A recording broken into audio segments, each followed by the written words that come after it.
with some of the things happening in Liberia and other places in Africa and sometimes around the world. My name is Piso. This is the OK Morning Rush.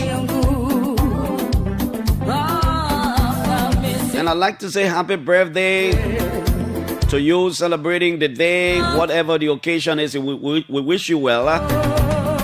If you're downhearted because of bereavement and other issues, we extend our sympathy. Maybe you're sick on your bed. God hasn't forgotten you. He's going to pass through somebody. The doctors and the nurses, listen to them and take their instructions. They are the experts. Across Liberia, however you're listening, whatever medium you're using to listen, we'd like to say good morning. Liberian people, your money, Okay. So, His Excellency, the President spoke to the nation last night. We hope to bring you that speech.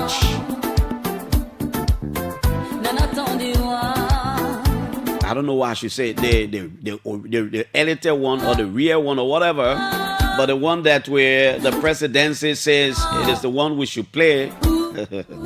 Okay, so the president spoke last night. We'll bring it to you and then we can talk about it.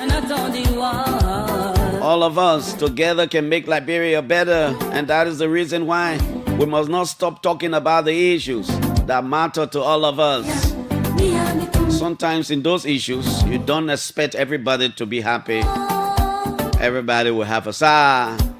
But you know, the truth, no matter how hard, is not as dangerous as a lie in the long run.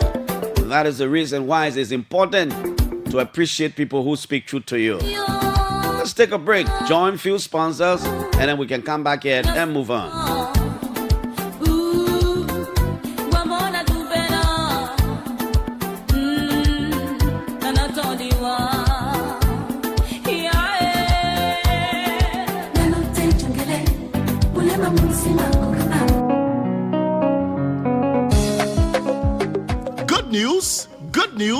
Good news. The National Insurance Corporation of Liberia, NACO, says civil servants can now insure their cars, keke, motorbikes, and pay through a 6-month salary deduction with no stress. I say no stress. This is how it works. NACO says you are not paying the amount in full and no more police harassment on your way to and from work. It covers both third-party and comprehensive motor vehicle insurance. This is what you need to do as a civil servant.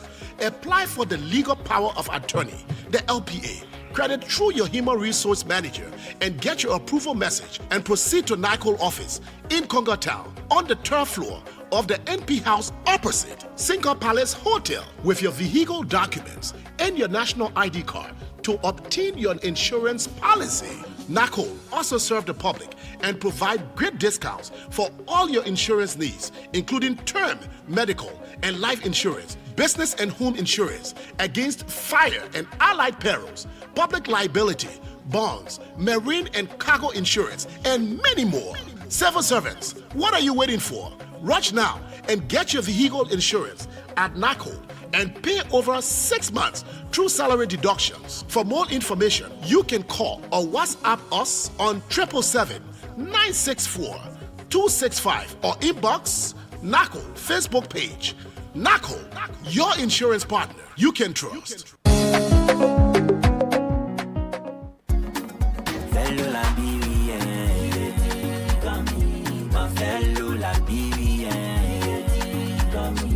The Liberia Revenue Authority, LRA, informs all taxpayers and the general public of the ongoing registration exercise for medium and large taxpayers in preparation for the transition to the value-added tax VAT regime. The registration process includes the deployment of an electronic invoicing system in accordance with Section 55C of the Revenue Code of Liberia as amended and the Income Tax EFD regulation. All concerned taxpayers are encouraged to register online on the LRA website www.lra.gov.ly gov.lr. By clicking on the Online Services tab, selecting GST or VAT registration, and completing the registration process. A team from the LRA will visit your premises to provide support for the registration process. Taxpayers are strongly advised to fully cooperate with the LRA registration teams to ensure successful registration and smooth deployment of the electronic invoicing system. Failure to comply with the registration requirements may result in penalties as prescribed under the amended Revenue Code, including other punitive measures. Please note that pursuant to the Liberia Tax Amendment Act of December 2025, approved on March 24, 2026, the Goods and Services Tax (GST) rate has been adjusted from 12% to 13% as part of efforts to facilitate a smooth transition to the value-added tax VAT system in 2027. For more information, visit the LRA website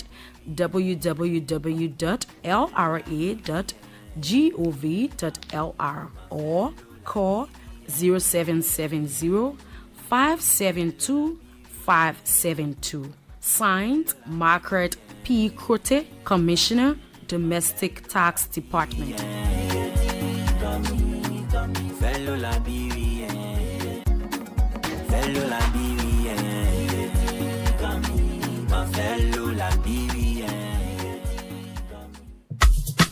I say, my people, First National Savings and Loans Liberia not do it again. Oh, I say, my people, y'all listen. First National Savings and Loan Liberia not do it again. Oh, but when I compu, why you shouting all around the place like you not found bank manager well so? Namo, even if I found bank manager well, I would be very happy. Like how now? Because all the things that the First National Savings and Loans Liberia doing, it will really take away our stress. Oh. In what way it will take away your stress? Look, Namo, if you're looking for a good place to save your money you suffer for, or you want your money to receive good interest over a period of time, then go to the First National Savings and Loans Liberia. At First National Savings and Loans Liberia, you can open savings account, current account, church savings, SUSU savings, and mobile banking. You will get account SMS alerts right away, meaning as soon as you save the money, you will get a message on your phone right away that you not save the money. So Kompu,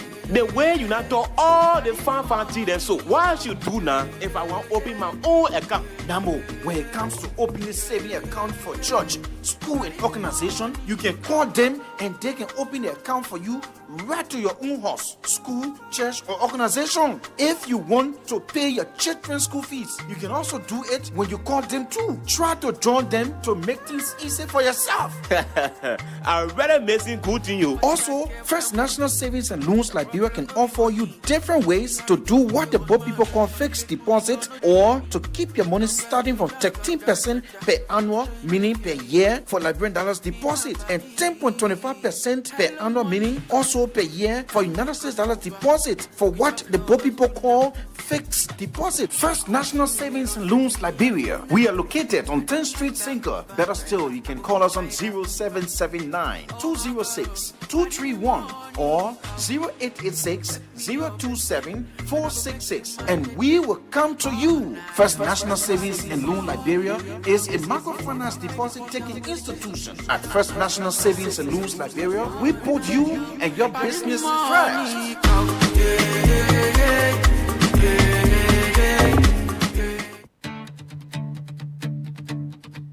From the heart of Are you looking for quality and healthy beats for whatever occasion for reasonable price? Then worry no more. Brown Hop Liberia got you covered. At Brown Hop Liberia, we sell healthy, agile raised pig for only $350 Liberian dollars per pound. Our pigs are born and raised in Liberia according to high European standards of hygiene and care. You are welcome to visit our farm in Bombing County or come to UCI at Freeport to choose your pig, weigh it, pay, and take it home. For more information, inquiry, or reservation, contact Brown Hawk Liberia via WhatsApp on 0770 888 804 or call 0880-900-041. Brown Hop Liberia. Quality you see, cleanliness you can trust. Okay. This is how we like to say good morning and welcome to the OK Morning Rush. It's on 99.5. Go to OKTV, OKFM 99.5 and OKTV, and you can watch and join us there. Zuana Kaman says, good morning, I'm following. Janice Brown said, we are watching, but we need more clarity on our country's stability in ways of keeping our value as a nation. Liberia must rise, but we need good governance from our leaders. Okay, Arvin Cannon says, good morning, I'm following from Grand Bassa County. That's Alan Sonnybob Blow. He says he's watching. Thanks for the show, Clarence. And I'm watching from Zwedru Zuluweske Grangile. Leo Dolo says he's following the show. Thanks to all of you for following the show. Let's go to the BBC and get you acquainted with some of the things making headlines around you. To get you understand. The other time we were talking about Guinea, and President Mamadi Doumbouya, the 41-year-old, has dismissed more than 170 soldiers for deception, including a colonel who helped him seize power in a coup in 2021. Colonel Michael Lama was a member of the Special Forces Group, the elite army unit which Doumbouya once commanded. When he overthrew President Alpha Condé, Doumbouya said he would not seek election and will hand over to civilian rule. He went on to renege on that promise and stood in the December's election, which he won with a landslide. The dismissals announced in a decree on state television are thought to be part of ongoing efforts by the president to consolidate his control and prevent potential challenges to his leadership. Those in the firing line came from various branches of the military. No details were given about the circumstances of the alleged dissections of the 173 military personnel when General Amara Kamara, the president's spokesman, read out the decree on Monday. Yes, Amara, it seemed President Mamadou Doumbouya really trusts the Amara Kamara guy, young guy too. All of them young people. It seemed the guy really trusts him.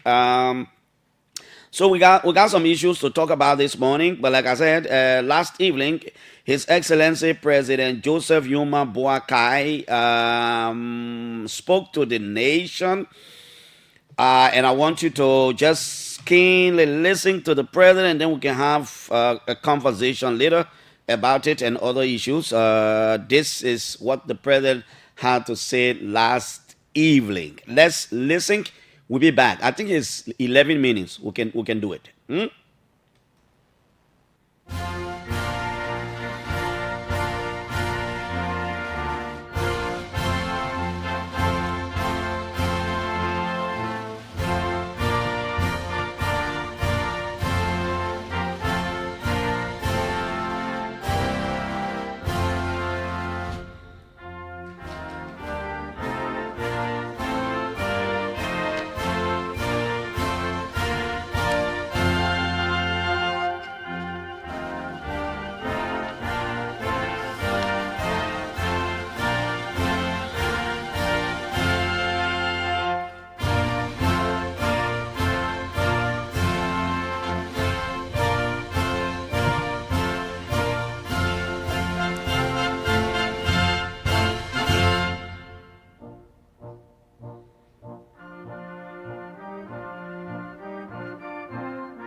My fellow Liberians, I come to you this evening to reaffirm a solemn commitment.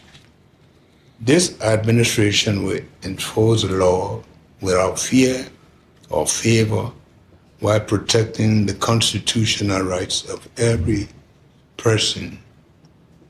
Over the past several days, developments in our country have sparked public discussion, concern, and in some cases, misinformation. As president, I believe it's my duty to speak directly to you, offer reassurances, and make clear that justice must be pursued firmly, fairly, and independently.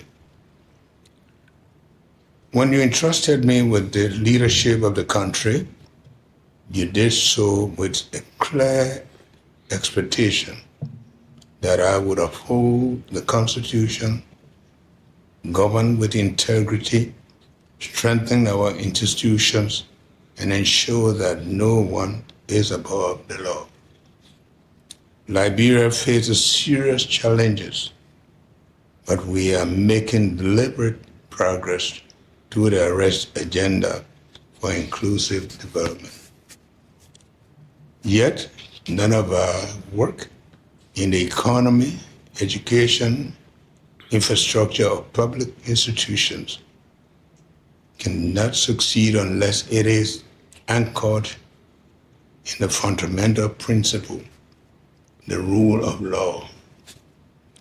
One of the greatest threats facing our nation is the growing menace of illicit drugs and organized crime.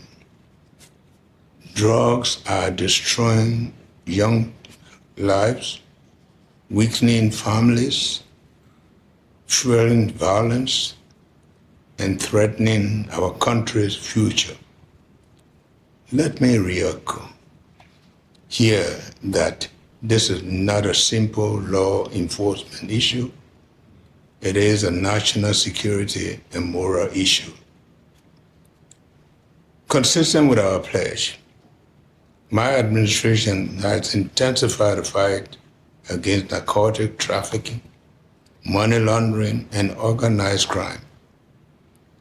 Our security institutions have been directed to act professionally, independently, and without fear or favor, working with a national and international partner to prevent Liberia from becoming a transit point for illegal drugs or a safe haven for criminal networks. Let me be clear, this campaign is deliberate, coordinated, and unrelenting.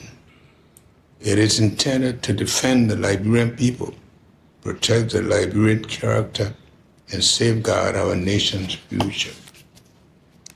The national campaign against drugs and organized crime is not directed at any individual, party, or political movement.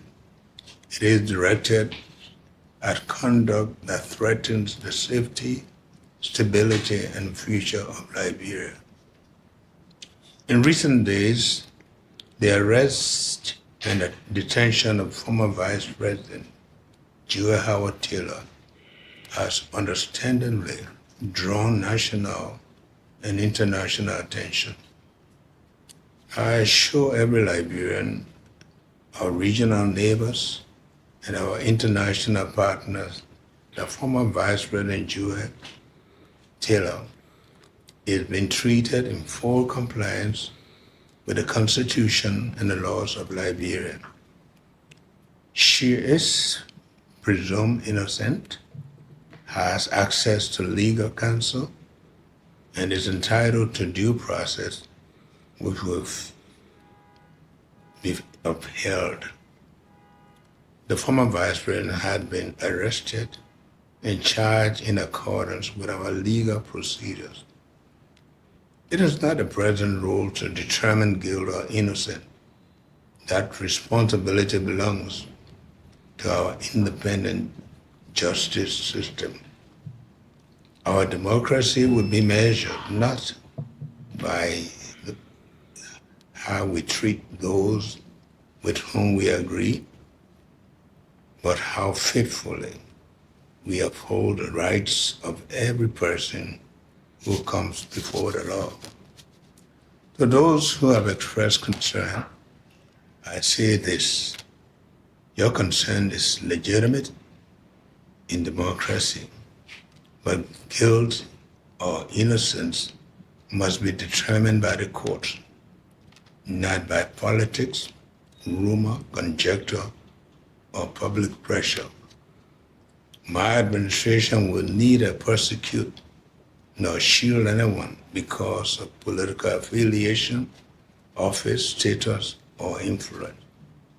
Whether one has held high office, served in government, led a business, or lived as an ordinary citizen, the law must apply equally to all. I commend the men and women of our joint security for their professionalism, courage, and devotion to duty.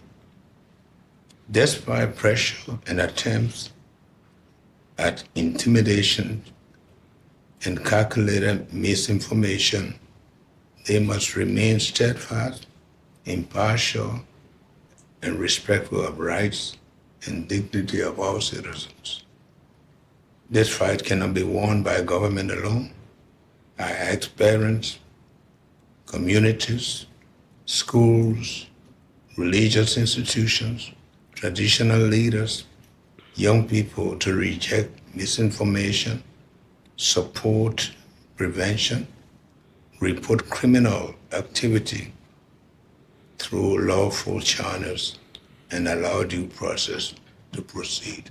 I call on political and religious leaders, civil society, and public commentators to act responsibly. Differences of opinion are healthy in a democracy, but we must reject words and actions that incite violence, undermine institutions, or seek to intimidate those enforcing our laws. Liberia has come too far to revert to a culture in which justice is swayed by fear, power, or political pressure. Our nation has endured conflict, hardship, and division, yet we have shown resilience and commitment to peace. Let us preserve the peace by upholding Constitution and strengthening institutions that safeguard our democracy. As your president, I assure you that this government remains committed to justice, fairness, accountability, and peace. We will govern without fear or favor, protect every citizen's right, and build a Liberia where peace is preserved, justice is impartial, and accountability applies equally to all. May God continue to bless you, preserve our peace, and save our republic. Thank you.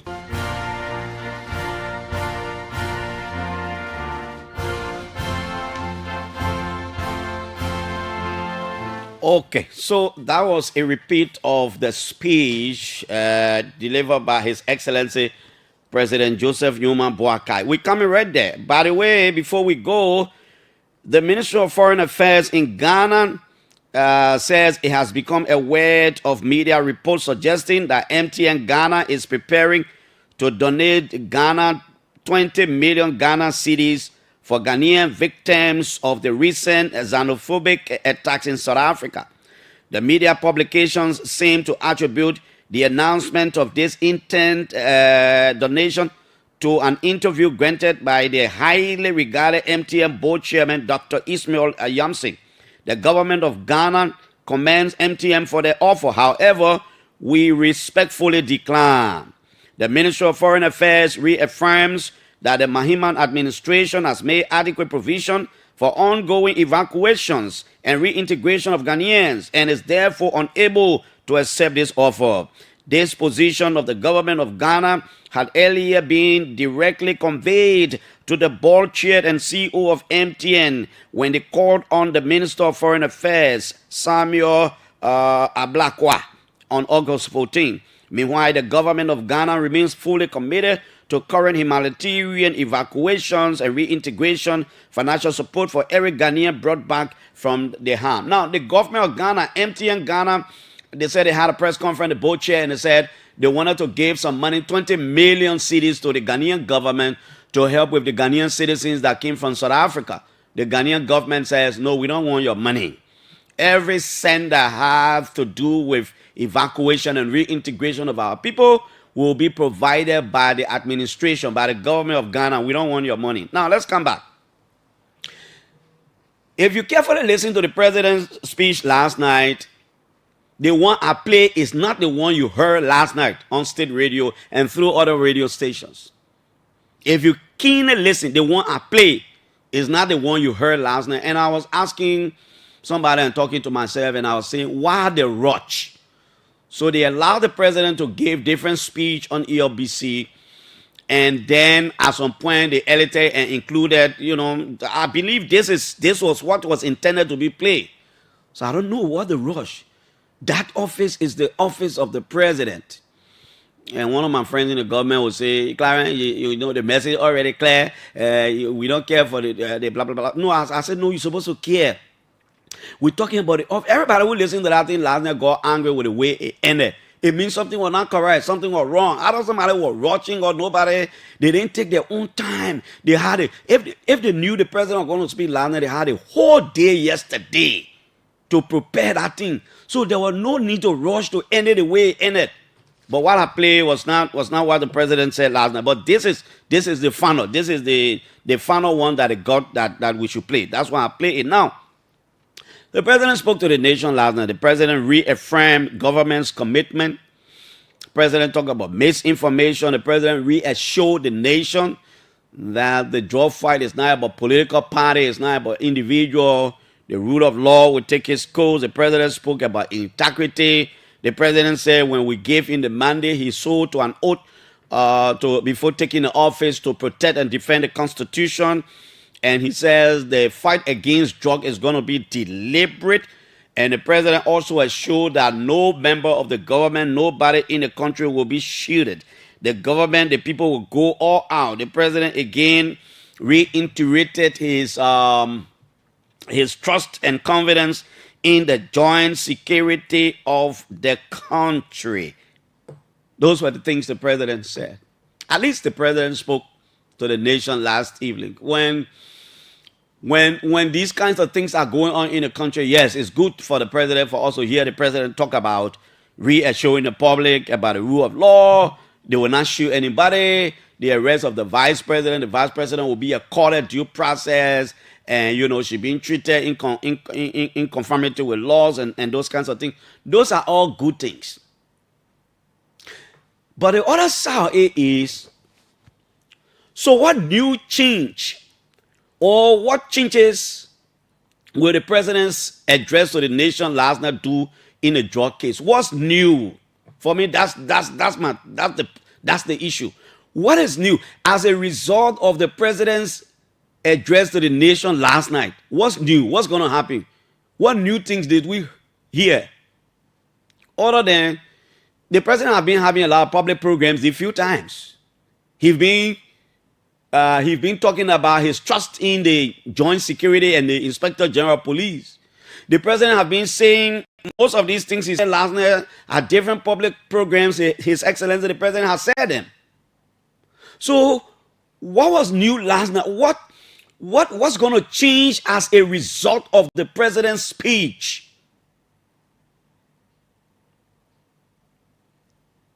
Well, I don't know. For example, the president, there were people that were dismissed, and we continue to talk about them. People in the public continue to call those names. We have never heard that any of them will be prosecuted. They dismissed, some of them were dismissed in connection with the drug. The executive mansion statement made it clear. Some people thought last night the president would have spoken about that, to say maybe we have instructed the Minister of Justice to prosecute all of the people we dismissed from the government as a result of the committee report submitted to me that were implicated one way or the other in the drug fight. Sometimes those are the new things a lot of people wanted to hear from the president last night. For me, yeah, the president spoke. The president reassured the public. The president said the fight against drug is deliberate. The vice president will be accorded due process. Of course, It's obvious. We have a rule of law regime in the country. You know, due process is supposed to hear before he convicts. All these things. Yeah, he recommitted his government's commitment to fighting the drug. He called on people to stop misinformation, disinformation, expressing explicit confidence in the security sector. But those are things the president been talking about in recent time. What a new thing we heard last night from His Excellency the President. Did we want to hear something new? Of course. When we heard that the president was going to speak to the nation, our ears were up. So what we're beginning today, what new thing happening as a result of that statement the president made last night? There's some people who are dismissed. They're still passing around. Even though they were dismissed as a result of investigation that implicated them to the drug fight. And I listened to my friend Mo yesterday on Julius' show, and he said, the president is not a co. Yeah, we know the president is not a co, but when the president dismisses you as a result of a committee report, it means that there are glaring facts and evidence to prove your link to the drug. That is the reason why the president will want to dismiss you, because there was a committee that investigated. And as a result of that committee findings, the president dismissed. Are these people not going to go to court to be prosecuted? They have violated our laws. They've committed crimes against the state. Look, let me tell you something. The president can express all the confidence in the joint security of the country. The president can praise whoever the president wants to praise. If the Liberian people do not have trust in the investigation and the joint security, it's not good, because the president serves the people. The president can be praising the people. He can praise what he wants to praise. But if the public trust in the investigation continues to erode because people believe that there are different standards of arrest and there are different standards of the prosecution in the drug trial, and people don't trust it in the public, all the praises the president praises, the public should be the public celebrating our joint security and praising all these people who are doing the investigation. And the public will do that. The public will do that. The public might do that if the public believe that these people are conducting the investigation and not setting different standards for different group of people. The public will do that when the justice ministry and the people doing the investigation tell the public that, look, everybody the president dismissed because of their link to the drug case will be prosecuted because they've committed crimes against the state. The public will celebrate. Remember, I've always said, and I will say, I think the government is making some strive in the fight against drug. How do I know? Because the government security people discovered drug here, they didn't let it go, they seized it. Some of the people who were implicated have been arrested, were investigated and sent to court. But I keep asking myself, why isn't there significant public trust in this whole drug investigation? Well, you can answer. But the truth is, there is a lack of public trust. And that's the fact. So the president can praise all you want to praise. When the public don't trust it, it's not something to celebrate. It should be the public celebrating. So yes, the president will reassure. The president said, he said some good things there. For example, will not shoot anybody, but people in the public still believe that people are being shot or shooted. That's what people believe. I don't know why people believe so, but that's the fact.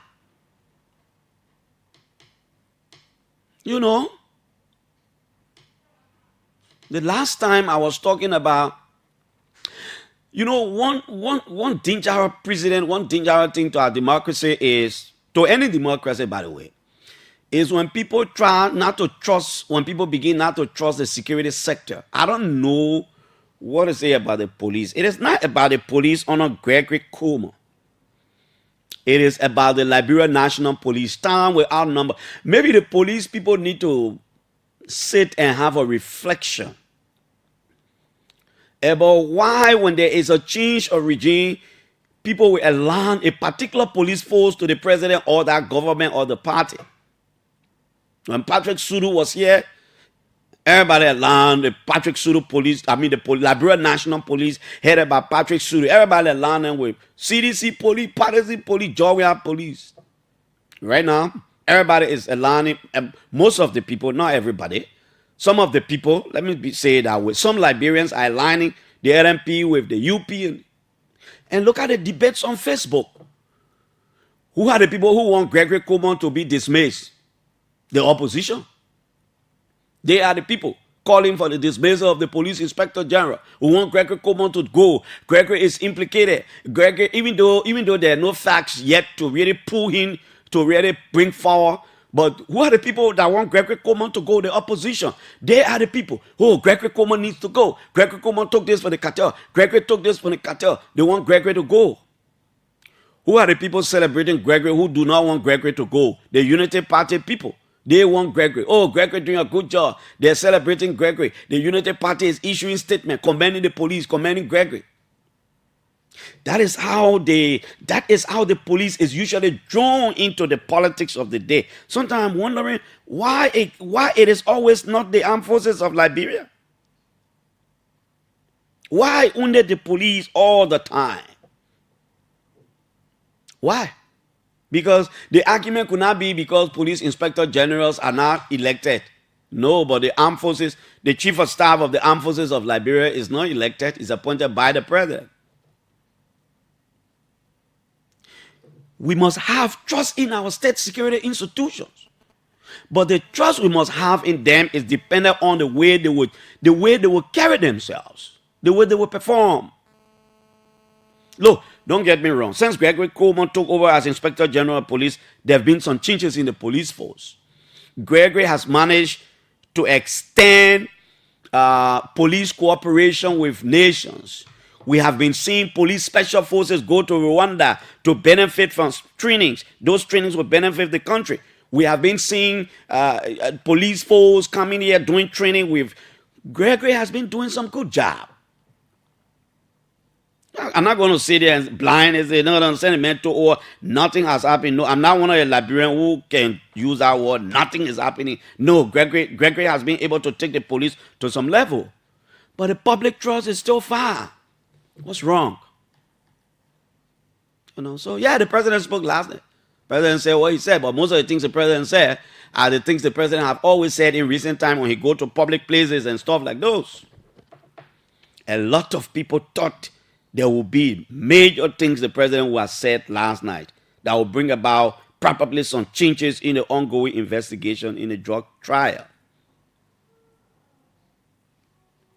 That's it. That's the fact. That's the truth. That's the truth. And like I said, it's like the people rushed last night with the president's speech.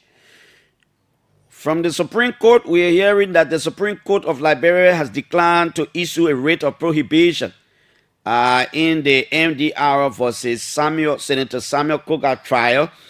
Samuel Koga case, rather, will try to reach out to our judicial reporter to see what as this is established. And if that is the case, it means the Movement for Reconstruction and Democracy Special Investigation Team investigating Samuel Koga may likely just go ahead, resume jurisdiction over the matter, and go ahead. Sometimes the court can be very careful in these political issues because these different political parties, they have their own constitution and stuff like those. Sometimes the court don't want to get into it. By the way, I breaking news thing, I don't, sometimes I shy away from it. I don't like to be a part. But I got something important for you. I have been informed by high-profile sources, security sources, that that this is how they call it. I don't know what that is how we should call it, but I have been informed about. You remember there was a vessel that was seen in Grand Kitman County, and the other time we heard it surfaced somewhere in Ivory Coast. The Liberian Coast Guard have been after it and all those kinds of things. We have been informed. A few minutes ago, we were informed by highly placed security sources that the vessel, they call it a drug vessel. I don't know what I should call it, drug vessel, until the evidences are established. But we are being credibly informed that the vessel is currently in the custody of the Coast Guard of the Armed Forces of Liberia as we speak. As we speak, We are being reliably informed that the vessel is in the possession of the Coast Guard of the Armed Forces of Liberia. Maybe I need to call the Chief of Staff of the Army or the spokesperson of the Army to confirm this, because the sources who are informing me are not connected with the Armed Forces of Liberia. So we have to reach out to the Army to find out as to whether this is true. Because, by the way, the Armed Forces of Liberia, the Chief of Staff is here, the Deputy, all of them, Ray Moravia. There is no reason why we should not reach out to Major General Davidson Fire Folle or Colonel to General Theophilus Diner. So I will attempt to reach out to one of them before we can take the lands. Because when people, I like to go further. I got this information from multiple sources. Like I said, none of them connected with the AFL. So I have to find out from the AFL whether the situation is true. But what I'm getting is that particular vessel you heard about is currently in the possession of the Coast Guard of the Armed Forces of Liberia. That is a good news for our country. Welcome. This is the OK Morning Rush. 8 o'clock, we will take our friends to come here and talk about some real estate development. 9 o'clock, Liberia's ambassador to the United Nations, His Excellency Louis Gassede Brown, will be our guest. We will talk about some of the progress Liberia is making over there. As you know, the end of the year, this year, Liberia will resume. Liberia will take a seat as the head of the General Assembly, I'm sure. And then we can move on. Liberia is a member of the Security Council now, you know that. And so we talked to Louis Brown this morning. We heard he had a dinner for UN Secretary General Antonio Guterres. While the dinner, the UN XG is about to leave now, or what? Because I heard there was a vetting process inclusive of former President Macky Sall of Senegal. Even though the current president of Senegal and the government, we are told, was not supporting Macky Sall, and I was wondering how would he have made it if the government was not supporting him. We need to talk about these issues. Last evening, I was thinking about something about okay, I think I should talk to, even though, like I said, I think I have to reach out. I think I got a Chief of Staff here, and I want to say thanks for answering my call. Good morning, General Folle. How are you? Good morning, Clarence. This is a surprise. How are you doing today? Yeah, General, it's a surprise. Yes, I'm okay. And thank you for accepting my call. I don't know whether you will respond to the question I'm about to ask, but I have gotten multiple sources informing me that the vessel that escaped from Grand Kitman County is currently in the possession of the Coast Guard of the Armed Forces of Liberia. My sources say they call it a drug vessel. I don't know what makes it a drug vessel, but is it true? Can you confirm that the vessel is in our possession now? Well, Clarence, most of these information regarding drugs, we try to be a bit more classified on it. Like I said, you just put me on the spot, but I'm sorry, General Folle. I'm sorry. Yeah, I can tell you that the Minister of Defense did head of the team, went to Cote d'Ivoire with the Coast Guard leadership and representatives from other security apparatus. That include the NSA, the police, and immigration, and I think the MPA, Maritime. Yes, indeed, we can tell you definitively that the vessel is right about to anchor within our port. The vessel is down. Okay, the vessel is here. So my sources, they lied to me. General Folle, any other thing you want to tell us about it? I just wanted to know, confirm from the head of the army whether the vessel is under our control now. Yeah. Look, let me just say this. I haven't been speaking in that direction. You know, a few weeks ago when this vessel was on the civilian side of the Atlantic Ocean, a lot of people did not understand how these things work.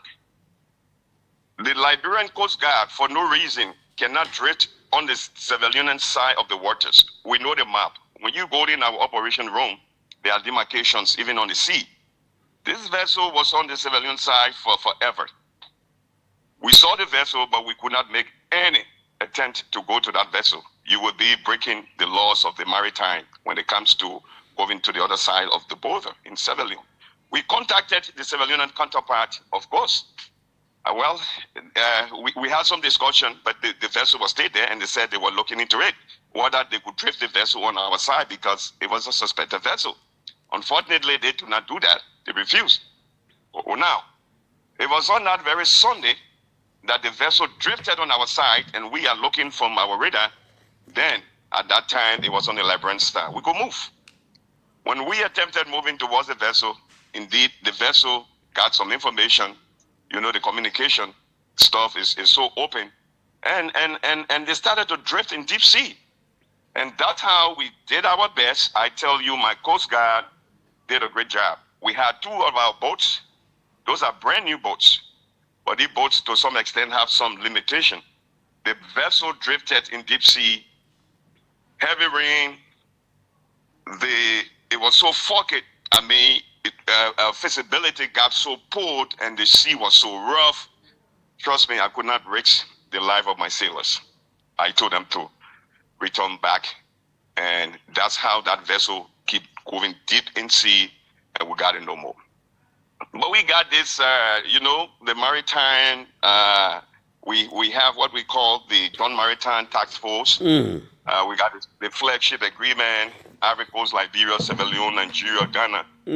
It's one team. So if the vessel thought it was running away, it was coming right back in our own radar. So it went as far as Cape Palmas and drifted in Cote d'Ivoire, and just a simple call, the Ivorian Coast Guard arrested the vessel and turned it over to us through country-to-country engagement. And the Minister of National Defense, Geraldine George, and all of the big security actors were involved. General Johnson, myself, and Kofi Woos, security advisor. And there it is. The vessel is about to anchor in our own port. General Davidson Fowler, thank you so much for talking to OKFM this morning. Thank you, sir. Thank you, Clarence. Have a great day. The Chief of Staff of the Armed Forces of Liberia, General Davidson Fowler. Yes. So our sources did not lie to us. We needed to do this. And, there's something I'm noticing, but probably some people notice, but a lot of people ain't noticing. Look, our recently trained military, the Armed Forces of Liberia, they have a lot to offer this country. Look at them. Look at Prince Johnson. No, let's start from Daniel Ziangan. Airborne Ranger General Daniel Ziangan retired. He will move on to retire and become Minister of Defense, military advisor to His Excellency the President. Recently, he was seconded ahead of the DA. Watch him there. Then he will come to be replaced by General Prince Charles Johnson III. Then General Johnson will move on to become he will retire from the army. He was appointed Minister of National Defense. He resigned, and he's the head of the National Security Agency. Retired Brigadier Geraldine Janet George Johnson, who was Prince Johnson's deputy, will now get appointed probably as Liberia's first female Minister of National Defense. She's currently heading the Minister of National Defense. General Davidson Fowler will get appointed as the new Chief of Staff of the Army, assisted by General Theophilus Dana. Watch these people everywhere they go. These AFL people, watch them. The public trust. By the time any of them go to lead any institution, there is an immediate public trust. Why? Because of the way the AFL continue to carry itself. You see?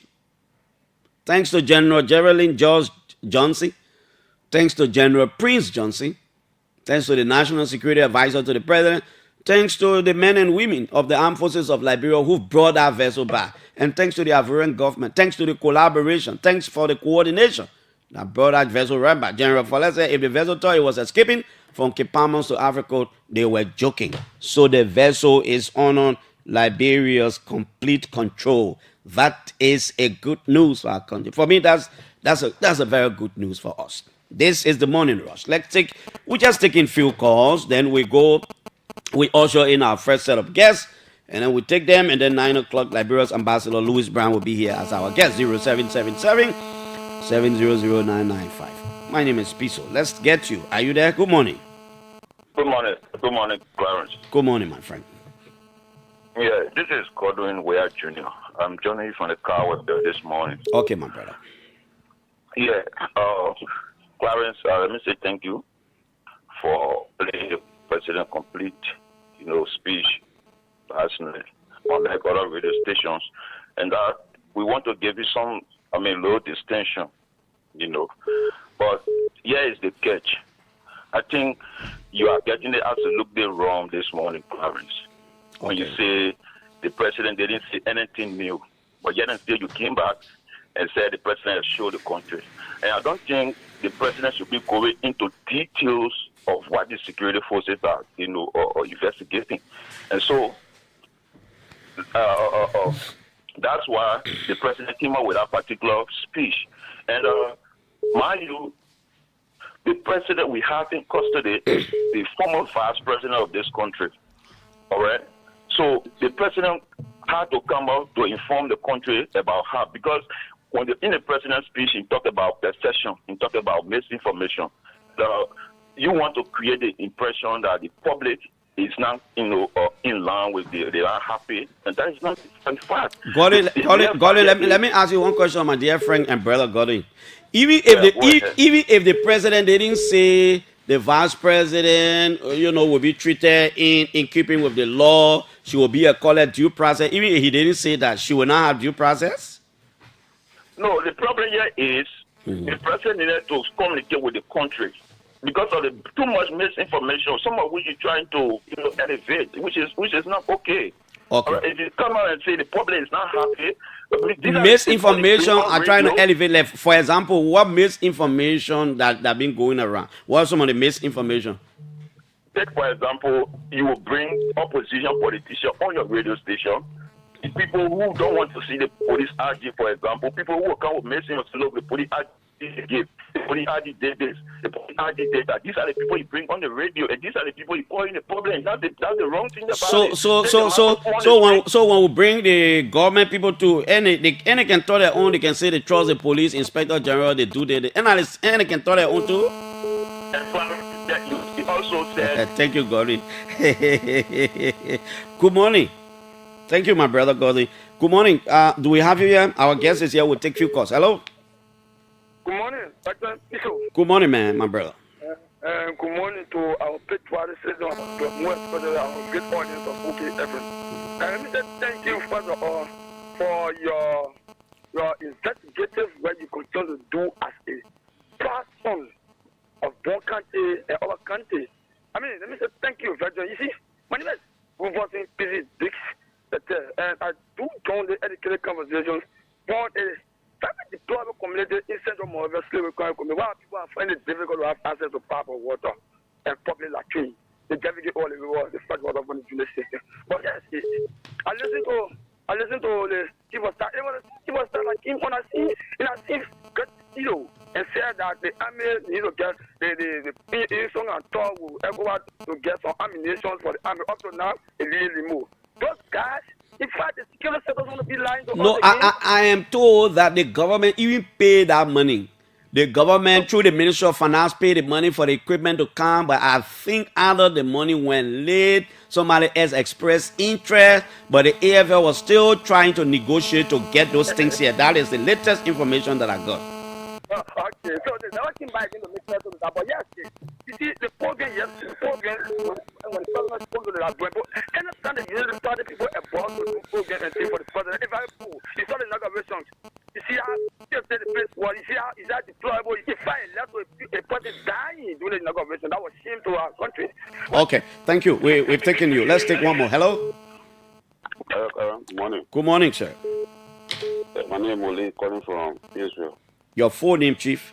Molly Sako. All right, Sako, let's hear you. I want to call you by your last name. You travel the trust in the army.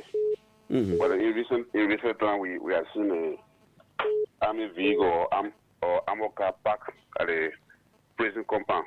Okay. And then we have border issue with Nassau Army there. There was no police and DEA.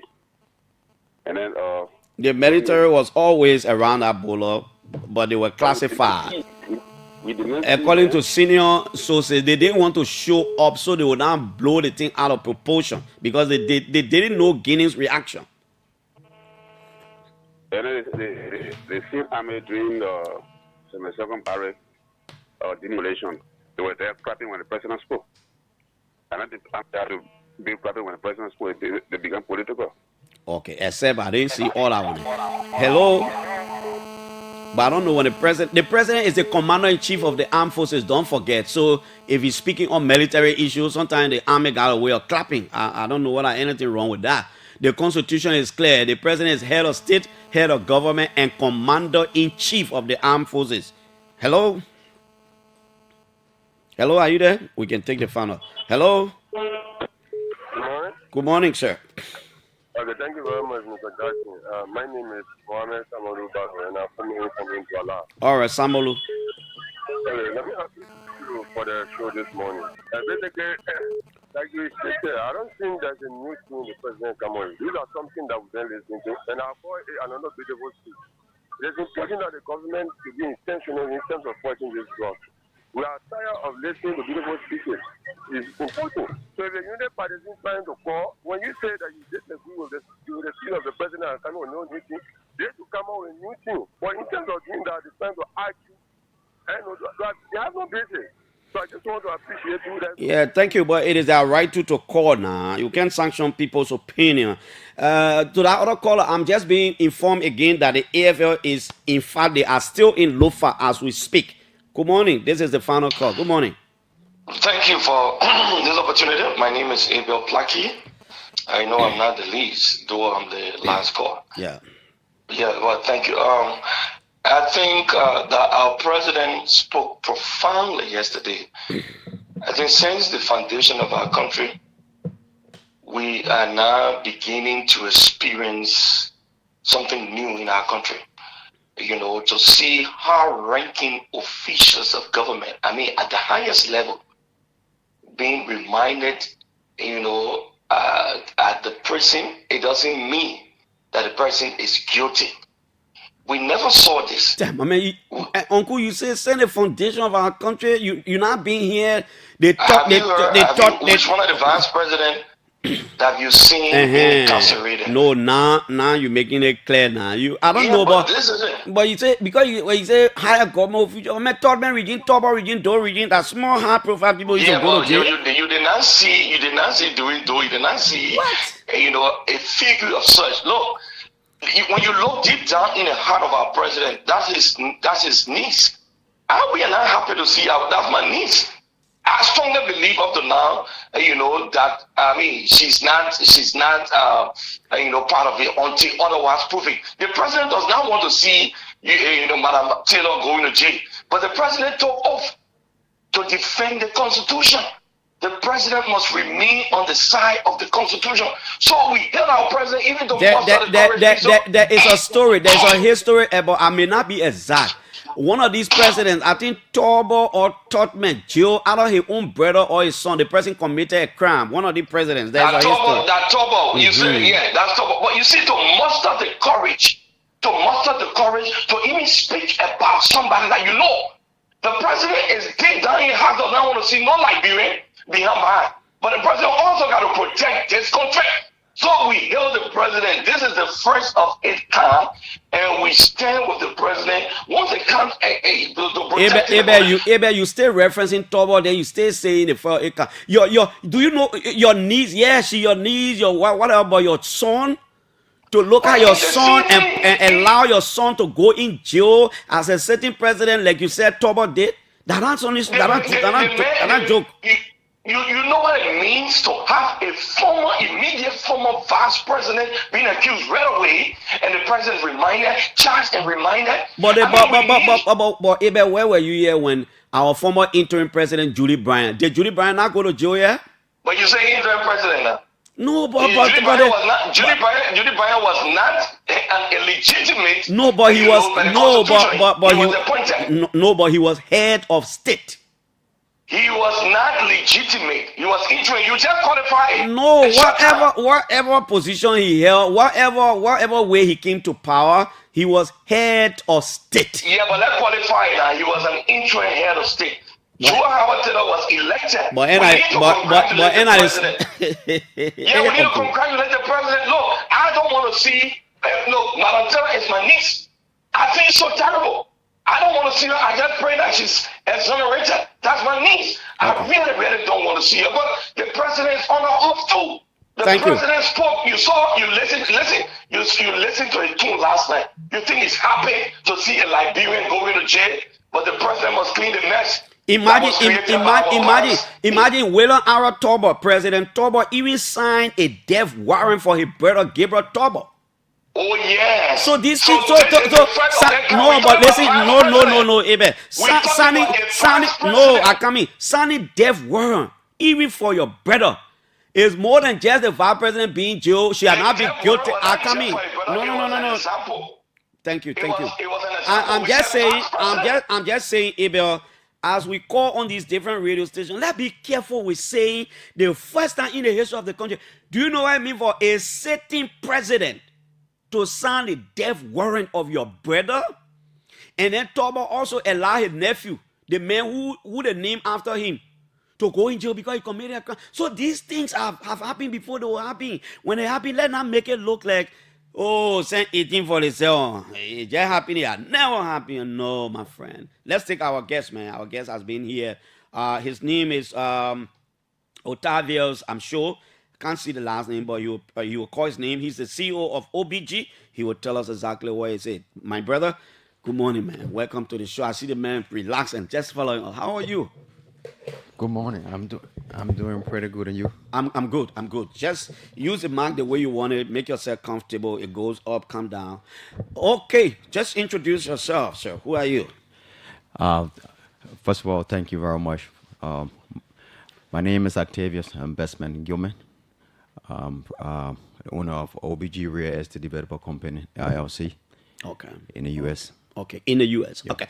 Tell us a little bit about you before we come to the company. Tell us a little bit about you. Who are you? You know. Yeah. And like I said, my name is Octavius. I was born in Grand Jita, and also I'm from Grand Bassa County. My father. And also my mom from Grand Jita County. And I grew up in Grand Jita. And I'm the last for my parents. And it came from the poor family. I can see your face. You're a last guy. Yeah, I'm very poor family. And I left from Liberia, graduated from AGM on Buchanan Street, 2001. And most of my friends in school call me human right, so they're listening right now. So then I went to the state. After that, I went to Ghana, and where I did my computer course. I got an associate in computer tech, and then I migrated to the state in 2003. And I mean, I'm blessed with some great brothers and sisters, like Fifi, the best man, and my brother, Otero, best man, Michael Gilman, Josephine, and Loretto, Famata, and great people, and great family. And I would not be here today without my beautiful wife, and I'm Katie Gilman in the state, and my 5 kids that I'm doing everything for, and I'm just happy, to be at this point in my life. I know. Is this your first time back home since 2003? Since you left? No, I came 2002, and no, you mean 2022? 2022 I came, but this, and I stopped, and then I came back 2020. 2023, 24? Yeah, Wow. I came back Okay. 2024, and then but this is my fifth trip in 2 months. In 2 months. Yeah. Oh, your fifth trip in 2 months. That's much. What's the old man? What's the old mom? Are you talking about your parents? Wow. This is something that I mean it will shock a lot of people. I don't really talk. I never talk about it, and a lot of people don't even know. I hope I'm not pushing you. I just want to find out some things. I mean, at some point in my life, people will definitely know. I did not see my parents. I don't. Wow. That's my first What time a in my story, entire man. life for everybody. This is the first time people will hear that. I lost my mom when I was 2 weeks old, and I lost my daughter when I was 7 months. You're joking. This is something that in my entire life nobody know apart from my immediate I'm sorry. family. I hope I didn't that's hurt fine. you. No, that's okay. I mean, at some point people will know, but and because of that, that's why I have a discussion with my wife that if I die, I need 80% of my asset to go to orphan because I'm orphan. I'm sorry. I'm sorry. I'm sorry. I put you. I'm sorry. No, that's good. I see the tears in your eyes already. I'm sorry. But I know you've been told all those great stories about them. You've been told by your other siblings about who. Were you able to see any of the photos? One. Who? My mom. Okay. That's okay. Let's move on. Oti, I don't want to push you a lot. Let's move on. How is the States? How is the company going? Yeah, I mean, I just thank God, man. Like I said, I thank God. I give credit to my wife because I'm all over the country in the state, traveling from one state to another state, investing in real estate. I'm a renowned real estate investor. I buy both in the United States, Ghana, and in Israel. I'm very quiet, very, very private with my business and with my life. So a lot of people know me. They know my name. They interacted with me on so many occasions, but they better know me. Yeah. Because for so many reasons. But I'm grateful to. I will always give credit to God and give credit to my wife because it's living my home and my family, going from state to state, country to country, and to get patient with me. I know. And we'll come to the Liberia mission because I know as a Liberian, there's something you want to do here. But just give us the story about how this whole thing started. What drew that dream? How did it start? When did it start? And how is it now? I know it's progressing because you talk about the States, Israel, and in Ghana, so you're making progress. But give us the history of what you remember that day when you started dreaming about this thing. Did it start on silver platter? Did you struggle to get where you are now? Tell us the story. Yes, I did. It started 2007.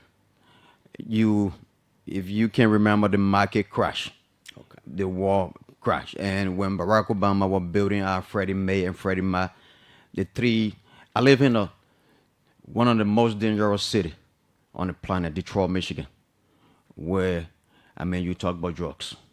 That's Detroit. And people were losing their houses because the three biggest car company in Detroit, and people were losing their houses. And I was working at a factory, 2003 when I went, and then worked for I think 1 year and some months, but that was not something that I wanted to do.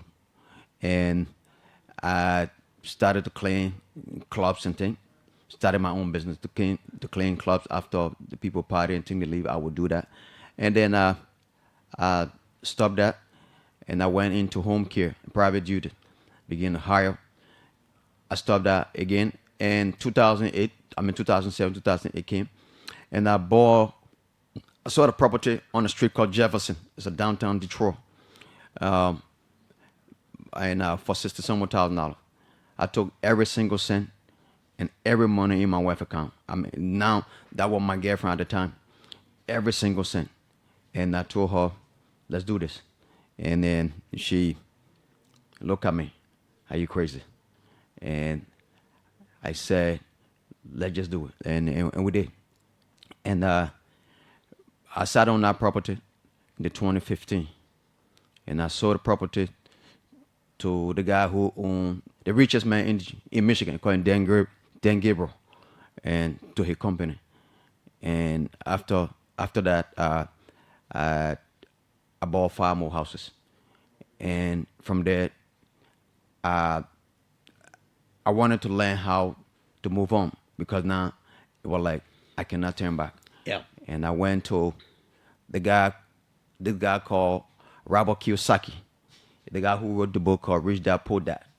A very brilliant guy, and he had a class that he was charging $5,000 just to learn about debt, how to use debt. And I paid that money, and that was the best money I ever spent in my entire life. And I did, and from there, I lost again. I lost 4 of my houses with a bad deed. So, and I took a loan. I used the bank money and move on. And from that time, I began to buy and move on. But my entire life is risk, and that's risk. Yeah, you take risks. I take risks, and that's why I'm very private in what I do. And I just began to buy in Detroit, and like I said, I will always give credit to a gentleman by the name of Imaya Yato. He served as the campaign manager for Darius DeLong. Okay. Yeah. Eman helped me. I bought a couple of property in Detroit, and he was my mentor at that. I mean, he stayed my mentor, and he helped me to buy low. And I took some risks that even confused him, buying distressed property around the country. I noticed that I was going into the deal with bid on here, I was losing, because I never had that cash that they had at the time. So I came up with a strategy that I call no inspection, because these guys will want to go with 1 month inspection before, or they have to see the property inspected before they buy. And I was just sitting on the cash, and that's not a good thing in real estate or in business, to sit to get your money in the bank. Get your money sitting. Safe. No. And so I came up with a strategy that go for it with no inspection. And when I started that, I began to hate the job part. I was just buying. Yeah. And again, I bumped the road again. I bought a couple of property that were just bad up, no money to fix it. And I went again, took a loan. And right now, I'm doing great. You're better off now. I'm more than better Have off. properties in how many states now? I got in Detroit. In Detroit, I got 9 property. It's 100% payoff. I just got a 9. I'm working on a school building to buy from the city for $700,000, and it will be about 418 units. And so I buy in. I just partnered with a dude in Israel. I was just in Israel, and then in Ghana, and I got some in Texas, in Kitty, and I got some in Arizona. Okay. In Just trying to help you to build a profile of a company on the radio. Yeah. OT, that's very good of you. Now, why are you in country? I mean, you're a Liberian. You can always come here. Yeah. I'm speaking in context as far as business is concerned. Yeah. Why are you here? I mean, I've been investing in this country for a minute, but like I said, I'm very, very private, man. Really? I'm very, and I can sit with you. You can talk all you want, but you never know me, and because there's so many reasons, and on what I do. But like I said, this week will be the first time a lot of Liberians around the world, even my own family, know. Very private. I began to invest in Liberia heavily about 3 years ago. I'm the largest pig farmer in Bone County. The largest pig farmer? In Bone County. You mean PRG? PRG. Really? In Bone County? In Bone County. Which part of Bone? I don't even know. Like my property, I don't even know the place. I can just tell you, say, like in Johnsonville. I built the biggest hall in Johnsonville. The biggest hall. The biggest hall in Johnsonville, where it's about 20-bedroom hotel upstairs. But I don't even, yeah. So, but I invest a lot in Liberia. I buy a lot of land. I just bought a 300-acre of land in Bone County as well. Which part of Bone you don't know? To be honest, if my team were here, they would tell. They you. would tell you. Yeah, They would but tell you. and then I just bought a beachfront in a John Wessé beachfront. Okay. Yeah, and but I mean I buy a lot. I buy a lot because my goal and what I noticed a like unfinished building, Liberia. When it comes to real estate, it's a diamond mine. It's a diamond mine. It's a $1 billion industry. You think so? And I think it's a virgin. It's more than a virgin, because I go to Meetup. And say Meetup is where you find a lot of real estate investor millionaire, where they go and they'll just crack costs, but they look for partner. And when I go to this meeting, I just lease the one lot. I'm listening to him for $100,000 to build the first skyscraper. I stand to be corrected. I don't know if we had a skyscraper in this country, but that's why I'm convincing him to do. He want to develop a skyscraper on that property that you will sell to him. Yeah, I'm not selling it. I'm leasing it. Oh, you're leasing it to him for $100,000 for 5 years, and that's what I'm doing. And around the country, buying this land, buying this unfinished building, and just sit on it. And because I know Liberia will be developed by the private sector and young people, more especially people that are in the diaspora. Even people that, that's why I'm having this conference, because look, if you when I show these pictures, like West Point, I show it to one of my friends from Israel. I was just in Israel, and they look at it, and he began to share this picture in our group chat, and they were shocked.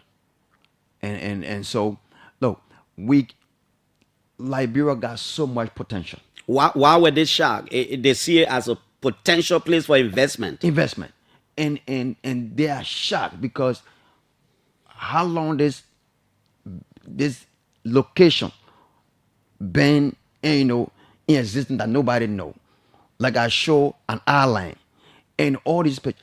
There's nobody out there promoting the image when it comes to real estate. Real estate, we don't look at when I say real estate, we look at land. We look at location. It's very important in real estate. I can buy an old beat up houses, we call it distressed property, in a good location. But I can two Israeli came here, they just left from here. You brought them here? No, I didn't.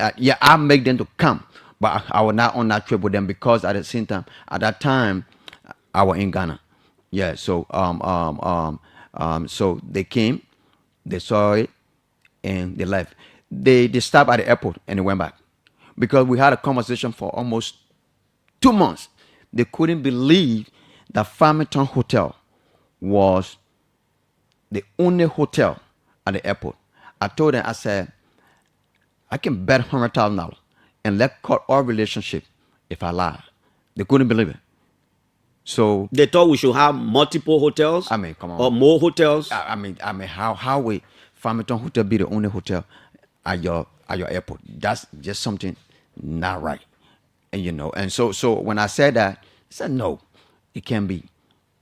And so they came, they spent a night at Farmington, and they left, and they were shocked, and they took in a look at it, and that's why my team and working in that area right now to look for land in that area. But I got a 6-acre that I bought that, and they're taking a look at it. Around that same place. I mean, you smart, oh yeah. But I bought it long time. It close to Finna house. So yeah, I bought it about, I would say, 4 years ago. Okay. Yeah, I bought that land. I sat on it. It's the same thing I'm about to do in Grand Jita County. I'm going to buy 100 acre of land near the Putu Mountain because I think our government looking at it. strongly. and I would tell every Liberian right now, that mountain, it might not be this government bringing investors to tap in that mountain. Buy a land near that mountain. Buy a land. I'm giving you a secret. Buy a land. Take all your money. Buy a land near that mountain, because the day the government approve and find a company to tap into that mountain, they will need hotel. They will need restaurant. They will need all these things. And that's why I'm running there right now. What are you talking about? I don't know how many bedroom. Yeah, 20. Hotel, 20 bedroom. Yeah, 20 bedroom upstairs, and they like a hall, so where you can have wedding party. Yeah, I know. Yeah. So it take 2,500 people, I guess, American sitting. Yeah, and, so I mean, it's just that was not that is not one of my main project, but I just did that because my guy saw the land about that was a long time ago, and I bought that land for $700. $700. Yeah, to a friend in Minnesota. Yeah, and he sold that land to me, and I mean, I put almost close to about $300,000 already in that building, but what's the target?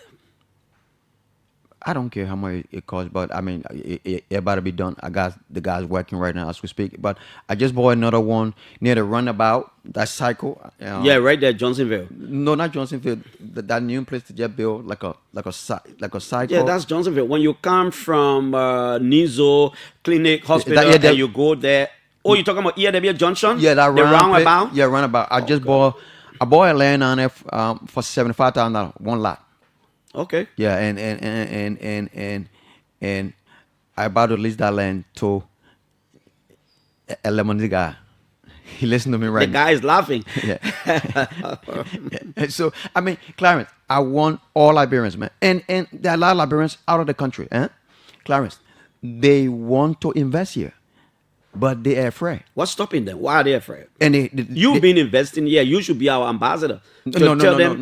And Clarence, the thing is, they are right. Clarence, like I said, my entire life is race. Clarence, if you tell me, Octavius, I have this idea, let's change this one room and make it full. Everybody would think you crazy. Mm-hmm. And that's the kind of bet I like to take.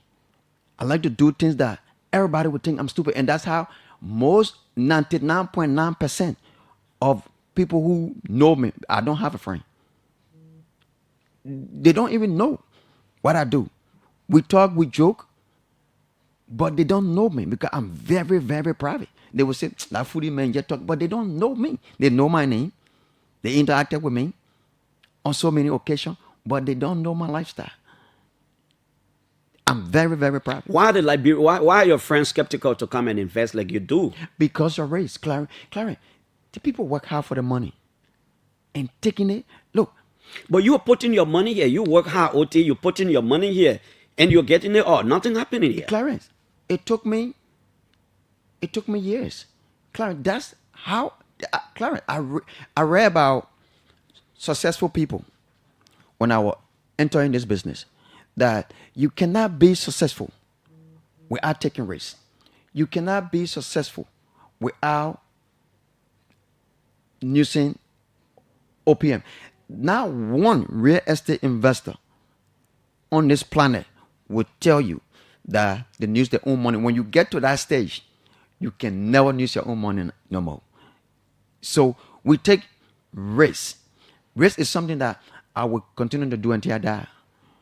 And that's why I just feel that there's nothing out here again for me. I'm happy. I have lived my life. I've seen it all. Nothing impressed me. And Clarence, if we can get the government to protect diaspora, Liberian investment in this country, like if they want to buy land, they have to go to this agency to look at the land, to protect the land, security. Nobody can lie to them. Nobody can steal it. That includes family member. You will see the difference. Liberian will invest, and you protect diaspora Liberian businesses. it will give them reason to invest more. But you have not seen that yet. Your friends have not seen that. They're yet. not saying it. Just because I'm taking a risk, that don't mean they should. I mean, these people work hard, Clarence. I've been in the United States since 2003. I never worked for almost close to 20 years. I've been working for myself. So, Clarence, I know I've been there, done that. And they will invest in this country if any government that get in power, if they can invest just to protect the people in the diaspora, not asking for money.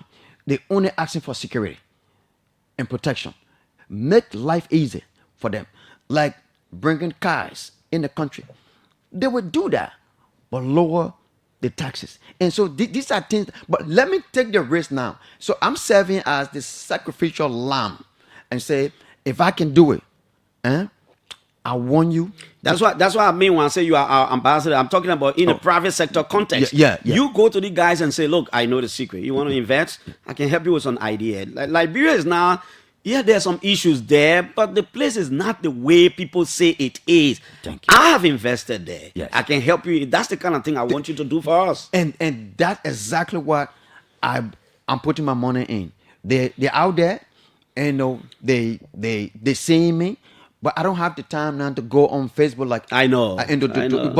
But through the conversation, they seeing what I'm doing, they will begin to ask if he can do it. I can buy one land, like what I just told you about. A lot of them follow me, they know me, and but they don't know the type of investment. They don't know in the deep. They can cost me, you can criticize me, you can say what you want. It's clear I make some mistakes. Are you thinking about investing in Bassa too? I heard the Grand Jide side. Your mom is from there, your pa is from Bassa. Are you thinking about going to invest in Bassa too? I tried. Which one of the two dialects you speak? None. Any man, money for Bassa, who yourself? Okay. Same man, Bassa, brother, then we'll discuss it in later. Yeah. But that's okay. Go ahead, OT. Let's just bring Dylan inside. Dylan will get on that beach land that he's looking at. Yeah. So the thing is, Grand Bassa, been on the list.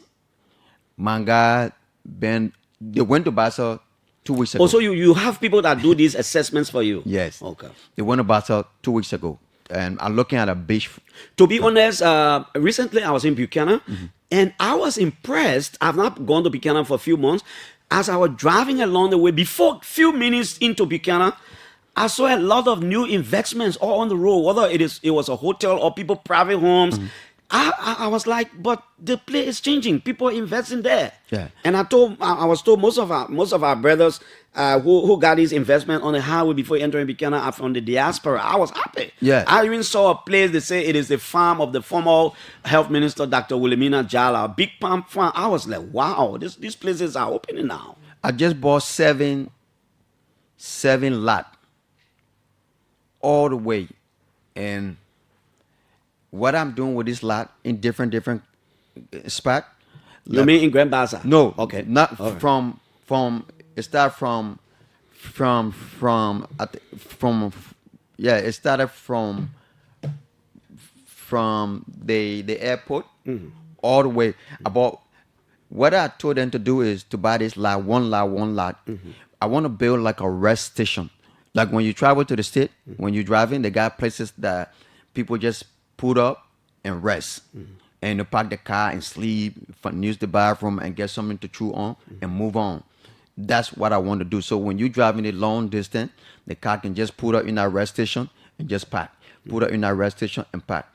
But Buchanan is somewhere that, I know I'm from Grand Bassa County, but if I have my own way, I'll make Buchanan the next capital.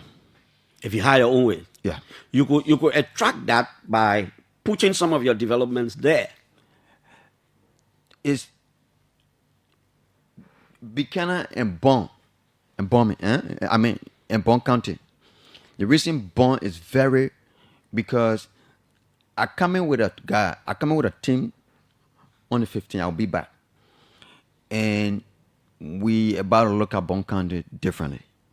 Really? Yeah. And because of something that I know. Yeah. My team right now in Bon County, I got a guy there right now. I got some guys there right now. We're looking at buying 500 acre of land. I just bought 300 acre, and I'm looking at 500. And because this is the center of our country, Clarence, sooner or later, you'll be hearing the conversation that capital city want to go there. Sooner or later, Grand Bassa. Liberia, we have to change now from Morovia now. Let's take development outside now.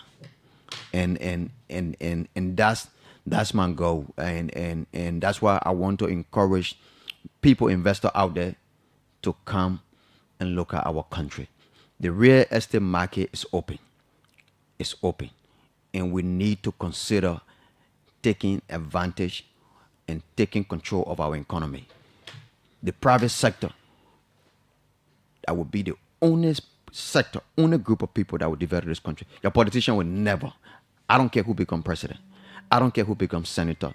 I don't care who become I don't care who become representative. The people that will develop this country, the people that will create jobs, is the private sector. Let's begin to encourage young people to get away from politics, to get away from it. Your phone is your everything. Build relationship and begin to start a small businesses. That's what the conference is about. Oh, a conference? Yeah, having a conference. Okay, let's talk about it. Yeah. Let's talk about the conference. When, where, why a conference? Yeah, I'm having this conference at the ministerial complex on the 28th. And you mean of this month? Yeah. Which is on tomorrow? Yeah, tomorrow. Okay. We were targeting 250, but now based on our numbers, it will be more than that. And this conference is, I will be partnering with 20 Liberians that you have an idea, you don't have the money, come, I will fund it. You have if you have a business proposal, you don't have the money, come, I will fund it. I will partner with you. If you cannot read, if you don't even know what to call proposal, come, I got people there, will help you. I just need the idea. I will invest into it. There are a lot of Liberians in this country that want to do business, Clarence, or are already doing business, but they don't know how to grow this business. And that's where I come in. Okay. Otavius is here, a very young Liberian residing in the U.S. He says, look, we got to do it differently. I see too much potential in Bonk and Grand Bassa, but generally in Liberia, he's encouraging a lot of Liberians to go into real estate. He says, leave politics. Politics is not your own. The politicians are not going to build this country. This country will be built by people in the private sector. And Otavi, one of the things, without calling the name of any institution, one of the things business people in the country will complain about is borrowing money from the banks. One of the things the banks here will complain about is people's inability to pay their loan and pay them on time. People complain about interest rate, the time you pay the money. And as I speak to you, I think today, and the coming days, there should be a conference. Central Bank of Liberia is having something to bring business people, to bring the banking sector.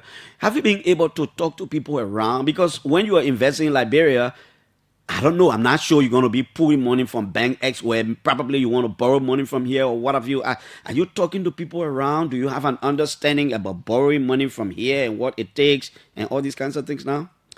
Clarence, thank you. This is the best. I mean, your best question, man. Clarence, if I would ask this government for anything, or any government, I'm begging you, man. Open a system where we can transfer more than 2,000, Clarence. Clarence, it's sad that I have to send $2,000 to about 20 different people a day. I can't receive more than $2,000 in this country. If I want to send more, I got to wire it. And it got to take time. Why do I have to go through all that process, Clarence? So My Esther sitting in the United States. She got her little $10,000. She want to buy her little one lot. Clarence, she can send $5,000 a year. Nobody will receive it. She don't know what they call wire. She had to send it $2,000 to one person, two again to one person. Okay. Let the government. We want to invest. And not everybody have that kind of knowledge. Open it. And you spoke about a bank. Clarence, right now I got a bank that want to partner with me right now, for me to send people to open account with them. And I said, I just refused it, that offer. They pay for the whole conference that I'm spending right now is $15,000 plus.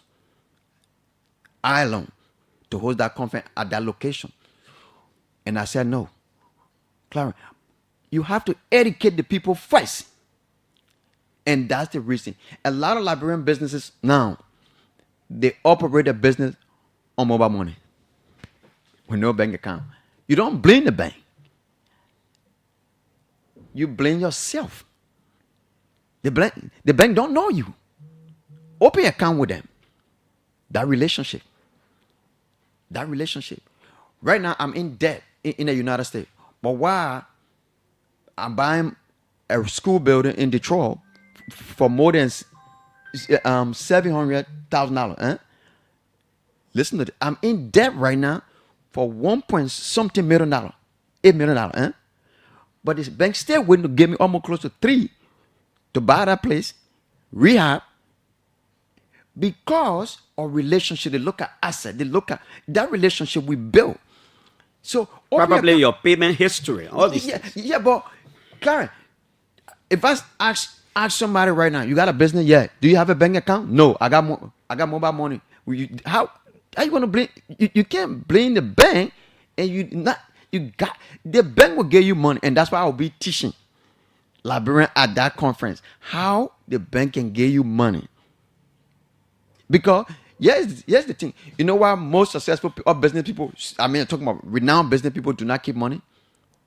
We don't. We do not keep cash. We keep asset. Because the banking industry are very good. They spend billions of dollars setting that talking point. They want you to save, but they say don't save. The bank do not save money. Because if the bank save money, it's a liability for them. They have to loan the money out. That's the only way the bank make money. So the bank looking for your business. Because they give it to you and you pay interest. If they keep the money, they lost. So the bank in this country want to loan. But it's the system. Clarence, our only problem in Liberia, the only problem we get is system. If we can solve this system problem, we can change our country. There is no system here. If we can solve the system problem, we can change our country. Young Liberian Otavia is here. A real estate developer with properties, he says, in Ghana, trying to do some in Israel, in the United States, and of course with some in Liberia. He's discovered a lot. He says he's having a conference just to practically teach Liberians, sway them away, young people, from politics, because in his opinion, from his experience, the politicians are not going to develop this country, but people in the private sector. All he's asking government to do, protect investment, protect diaspora Liberians. Maybe let's starting our land law and those kinds of things. 0777. Let's hear from you, Liberians. 0777 7009995 0555 995 995. Just call your name and let's hear you. Good morning. Good morning, Clarence. Good morning, my brother. This is Daniel Ferry, and I call you from Banazil. Okay. Clarence, I want to appreciate your studio guest, Clarence. I feel so happy, listening to this brother. And I think, how really want to link up with this man. I don't know how I can get access to this man tomorrow, so I can do that. So he have to, actually show us the way to get him. Okay, he will talk about the conference again, all these kinds of things before we go. Hello. Yeah, good morning, wise man. Good morning. Good morning. How are you? This is Jerry Plateau, according from Nicoton. Mr. Plateau, let's hear you. Yeah, I want to be thankful to your studio guests. You know, these are the real Liberians we are looking for. These are the people that are standing in the way to make impact in Liberia. So, like the other caller just said, if we can provide all the links as of how we can get it, because I get getting to know about the program tomorrow. If we can get all the links, then explain it on the radio, we can use that means to get in tomorrow. Okay, let's go to this line. Hello. Good morning. Oh, wow, you call and you're not paying attention. We got to go. Got a lot of callers. Good morning. Yeah, good morning. Good morning. Hey, speaking with Jonathan Bala from my daddy Yeah, Bala. Yeah, one of the points we really want to do business or to be into if we are SPC, but like we both are going to go to camp or work with them at the end of the scheme or info. Even like when churches we have in the church at the end, the pastor take the glory. So we are very afraid. Because of both these scholarship, at the end you go in the scholarship process, they would never end. They will stop you on the halfway. So we pray that while he bringing, it should be able to be true. Okay, it should be able to be true. Let's go here. Hello. Good morning. Good morning, my friend. My name is Patrick S. Pierre. Clarence, I'm interested in your guest deliberations. Yeah. And I don't know as to whether he has a local number or any of guys' number that we can contact. Because we some of us got we got property around, like land. I got property around the Fendel area, and we don't have the physical cash to develop it. So I thought we could partner with him or with his company so that we can have a discussion. So I'm highly interested in his conversation, and I would love to have a contact of the company or himself so that we can talk. Okay. He didn't talk. All right, Mr. Peter Taylor, say Clarence, please see whether Otavia can give us a number. I have a lot of properties and land we want to get to him. Okay, let's go. Yeah. Hello. Good morning, Clarence. Yeah. This is Chief Edwin GV calling Public New at Chigbene, calling from the Chigbene Avenue. Mm-hmm. Clarence, I got interest in this topic. I want to appreciate your guests. These are people looking forward to develop this country. And I want to say thank you for this kind of program. I got a lot of interest. I'm heavily involved into all of these, initiative that I'm involved in. So when it comes to real estate, I got a group of companies, they call it Family Camelback Group of Company, where we got 2,500 acres in Cape Mount, and we got like 4 acres in Monserrato here.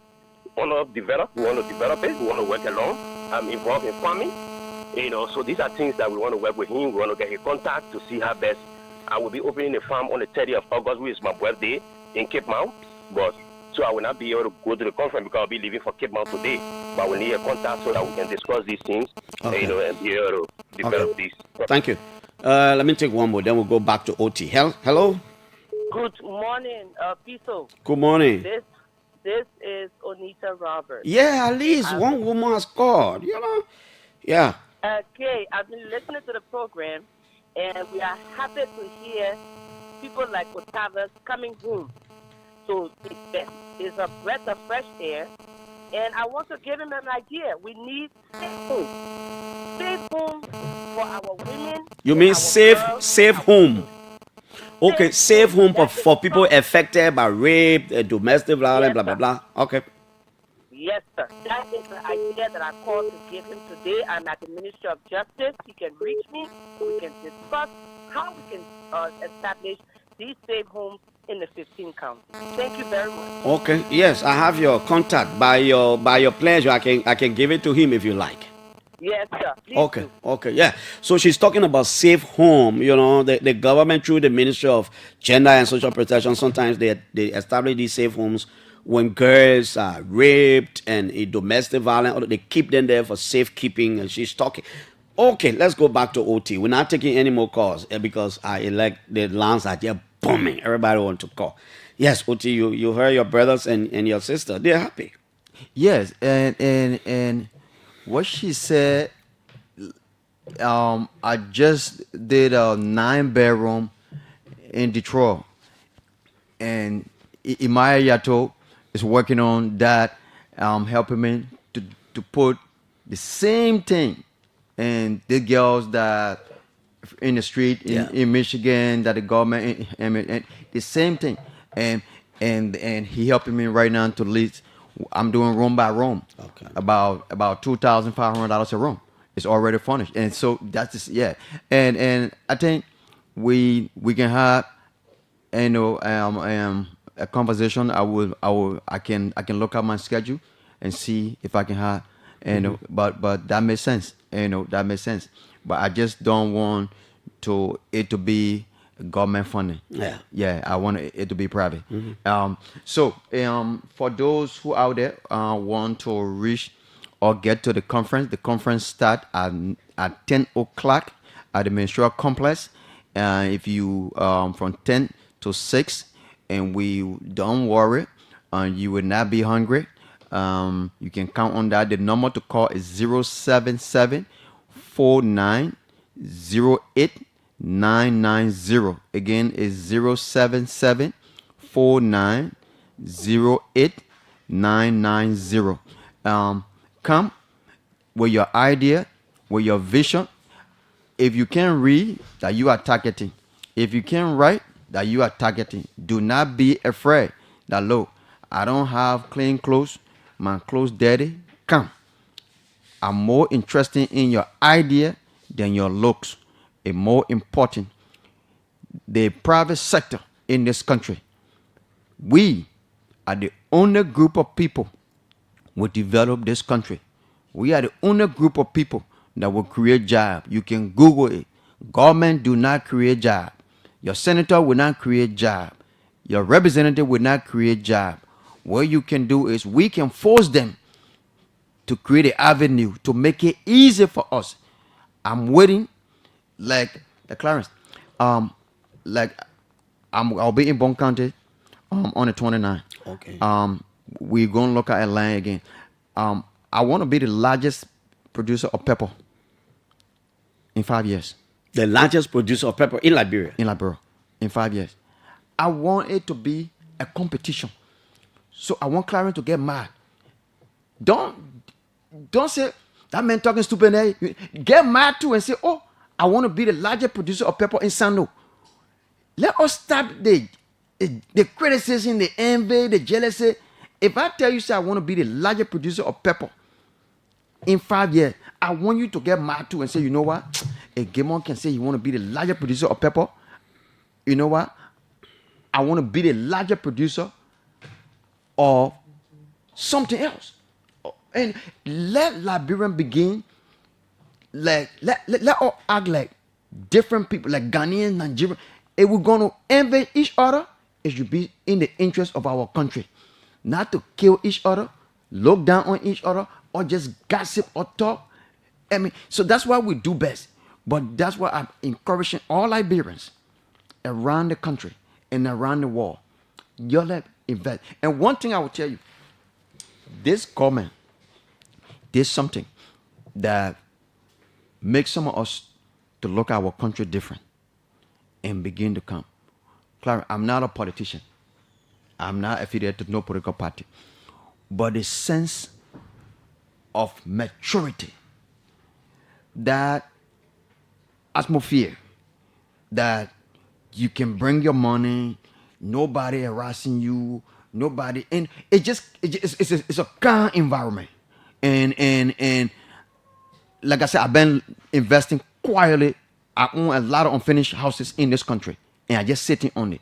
And that one thing I can give to this government: no serious investor will put the money where there's, money not let noise. I can always say, money not let noise. So that's something that we can see in. And look, I applying for my paperwork Man register, I register him and going. But I mean, the process is different, and I want to commend them for that. Oti, I'd like to say thank you ever so much, man. Let's keep in touch. Let's keep in touch. Invest in Liberia. This is your home. Put your money here. Yes, like you say, your whole life is rigged. Put your money here. Invest in pepper, planting, those kinds of things. We welcome you home. I hope you come home almost 3-4 months. You gotta be on the ground, see the potential, invest, encourage other brothers and sisters outside the country to come and invest. Any final message? 1 minute. And first of all, again, I want to say, Clarence, thank you very much to you and your entire staff, to the manager, and I want to again thank the Almighty God for giving me the strength again to bring me here, and I want to say thank again to my wife and Katie Gilman, my sister, if she listening, Fifi, investment, OT on the Oro. I want to say. I will see you today. And my entire team, my staff, I want to say thank you and may God bless you. And God bless our country. Okay, O.T. Gilman is here, Liberian, investing in real estate, man. The flag of Liberia is what will always fly. He's back home. Let's encourage more of our brothers and sisters to come back. He said, Logan, leave politics. Flag of Liberia, let's take this patriotic song. I'm trying to set the stage for me to talk to Ambassador Louis Brown from New York.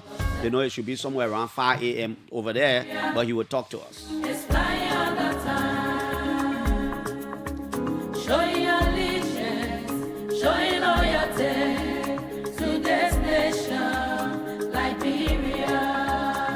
The flag of Liberia is flying all the time, showing allegiance, showing loyalty to this nation, Liberia. The red on the flag stands for bravery. The white on the flag stands for purity. The star is for republic. The blue is for black people. We know Liberia is our home. The Declaration of Independence was signed in 1847. 11 nations of people, we are known as First Republic. The Lone Star shining evermore. The flag of Liberia is flying on the ground, showing allegiance, showing loyalty to the nation, Liberia. If my people who are called by money can humble themselves and see the face, I will rise and heal their nation. Liberia is once again. Nation will come to your life. I prophesy. Kingdom will come to your life. Together. Oh, Ambassador Louis Kolaka. What's in unity, we will build our nation. Come on. Arise, Liberia, arise. Arise and take your place. Yes, we are taking our place. That's why we are a member of the Security Council. And that's why this year we will begin chairing one of the most important organs of the United Nations. We are not sleeping anymore. We are rising. We will rise.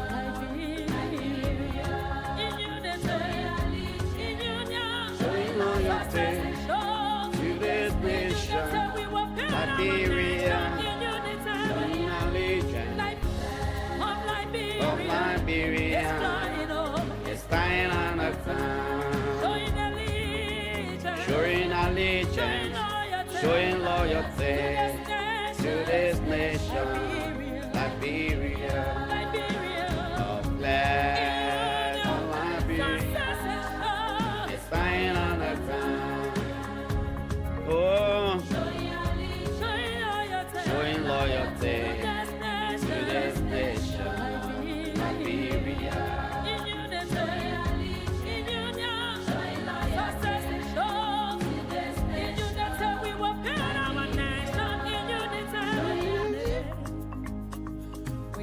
know themselves have seen my face. I will rise and kill their nation. Liberia will rise again. Nations will come to your rising. I prophesy. Kingdom will come to your light. Together, let's keep the peace. And in unity we will build our nation. Arise, Liberia, arise. Arise and take your place. Whatever the locals are eating, arise and take your place. The flag of Liberia is flying over.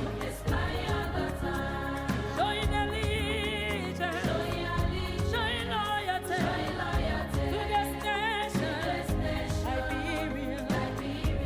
Liberia, Arise, Liberia, flying on the cloud, showing allegiance, showing loyalty to the nation. Liberia, showing allegiance, showing loyalty to this nation. Liberia, we prophesy long life, we prophesy prosperity, we prophesy peace in this nation. Oh, yes, when we're coming up, Pledge I pledge allegiance to the flag of Liberia and to the republic for which it stands. One nation, we've always said indivisible, with liberty and justice for all. Justice. That's why it was meant to be. But if we're to open the land now and ask whether we have liberty and justice for everybody, there will be multi-dimensional views amongst our people. Welcome to the OK Morning Rush on 99.5 from the nation's capital here in Monrovia. I have now on the line Liberia's special representative to the United Nations, especially based at the UN headquarters in New York. His name is Ambassador Louis Gassett Brown. He's on the line to talk to us. Yesterday in the news, we heard he had a lunch for the UN Secretary General Antonio Guterres. This year, a lot of things going to happen for Liberia. We take our seat on the UN Security Council and chair, we understand, one of the biggest organs of the UN. Ambassador Brown is on the line to talk about the job there and more other things probably we may not have heard. He wants to talk about it.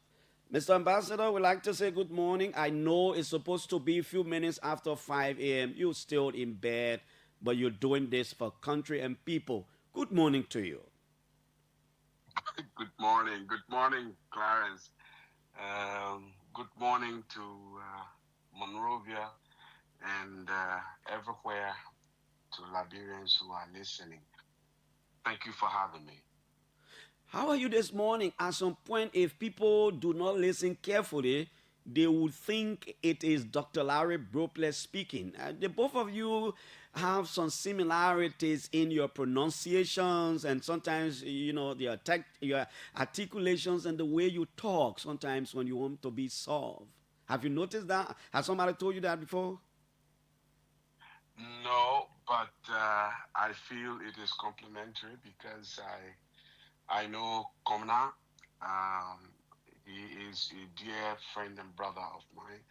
We haven't spoken in a long time. I hope he's well wherever he is.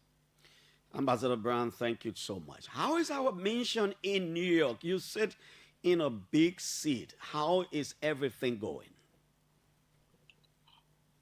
Well, the eye does not see itself, but we believe since June 3, when Liberia was honored by more than 180 votes of the General Assembly to participate on the council, the highest diplomatic platform in the world for the maintenance of peace and security.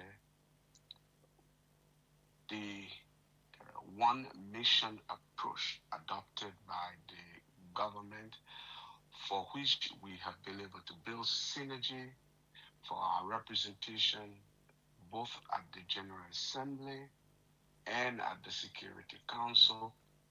We believe we have never, since 1961, achieved a level of heightened visibility and international relevance than we have since June 3. I have to say I am particularly honored, and we at the mission feel the weight of history on our shoulders to be able, amongst thousands of qualified Liberians, both at home and around the world, to be called upon to do this responsibility. I have to commend His Excellency President Joseph Numa Boyka.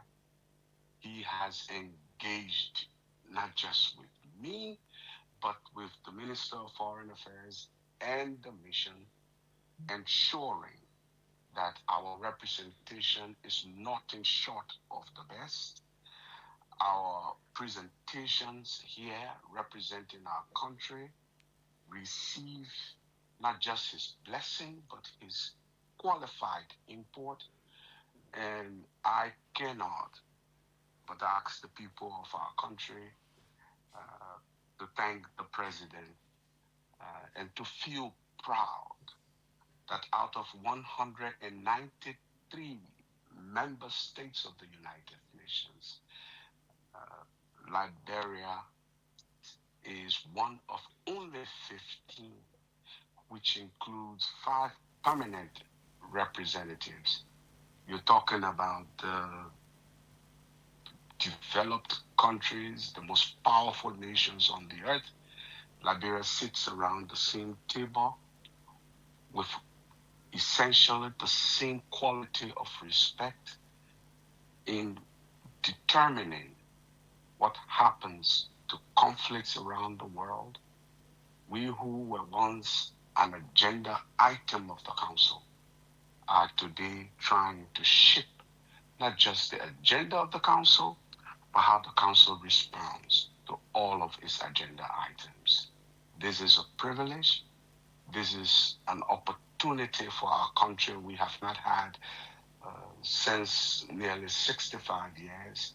And all of us, irrespective of our differences, our affiliations, our political persuasion, all of us, I can only hope, will feel a sense of pride that Liberia has arrived.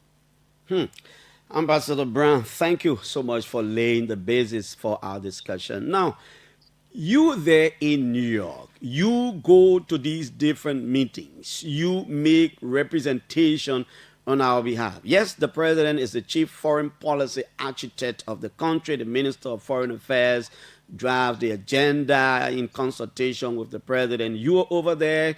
Before now, I think Sierra Leone was one of the 15 members of the Security Council, one of the 10 non-permanent members. In 2024, I remember we launched our bid. 2025 will come now to win, getting more than 180 of the 193 members votes and becoming this. Now, what's going to happen this year when we take over? And can you tell us from a diplomatic and other perspectives, how significant is this seat and to what extent will we benefit as a nation over the period of our 2 years? You know, former President Kwame Nkrumah is quoted to have said, "Seek ye first the political kingdom, and all other things shall be added unto you." I guess what he meant was, seek ye first a proper valuation of your own nation, and you will sit. with the kings and queens of the world to determine the direction of the world. Today, Liberia's stock is the highest it has been. Don't just take my word for it. Look across the United Nations journals. Look across the United Nations report. We are privileged to be coordinating the 10 members elected by the General Assembly to the Security Council for the month of August. Next month, President Joseph Newman Boakai Sr. will lead Liberia's representation at the General Assembly High Level 181st session to deliver report concerning the progress our country has made at the General Assembly. In December of this same year, President Boakai will lead in his capacity as president of Liberia and concurrently president of the Security Council, will lead the council in its discussion, deliberations, considerations of matters concerning the maintenance of international peace and security. Since July of this year, we have had the additional enormous responsibility of coordinating the 3 member nations that make up Africa's representative to the Security Council, namely the Democratic Republic of the Congo, Somalia, and our own country. In that role and responsibility, we have coordinated and led and continue to lead discussions around the international residual mechanism for criminal tribunals, particularly concerning the criminal tribunals of Yugoslavia and Rwanda. We continue to be involved in relevant high-stakes negotiations for what will happen or what should happen now that these courts have come, these tribunals have ended. Where should the archives be stored for both historical scholarship as well as references? Liberia is center stage to make such determinations along with other members of the Security Council for the world. It requires backdoor channels and negotiations. When you see our foreign minister traveling the world, it is not because she's on a safari. It is because she is needed in many of these capitals to represent Liberia's position as we do here in New York at the United Nations headquarters. When you see the Minister of Finance, for instance, being called to a meeting outside Monrovia, he goes not just as one Minister of Finance from one country. He now goes, for instance, like all other cabinet members, as the Minister of Finance, representing what Liberia's views are on the Security Council. Such is the interconnected relevance of what we're doing here.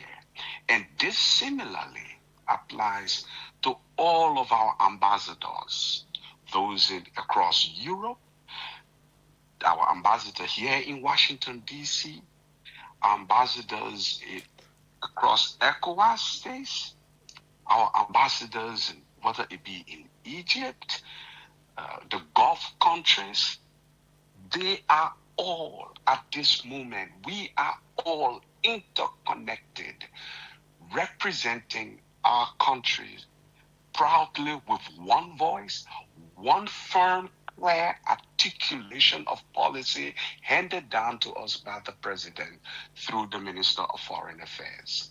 So, to answer your question, Liberia, since 1960, and you mentioned Sierra Leone, you may not know, many who listening today may not know, that it was when Liberia was first on the Council of the United Nations Security Council that in fact President Tubman wrote the letter to admit Sierra Leone to the Security Council of the United Nations, which was a practice at the time.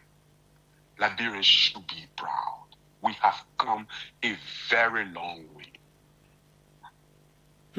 Ambassador Brown, thank you for that historical reference. Now, it seems these positions and seats have set a new stage, putting Liberia on a larger global pedestal, and making our country become part of a decision-making process as far as peace, tranquility, and security is concerned globally. Now, as far as you know, I want to ask you specifically about, I know there are global issues you're talking, but I want to have a little bit of limitation in my question. And as far as some of the latest issues confronting Africa is concerned, what are you talking? What are some of the issues confronting Africa that you're talking over there, you as an institution?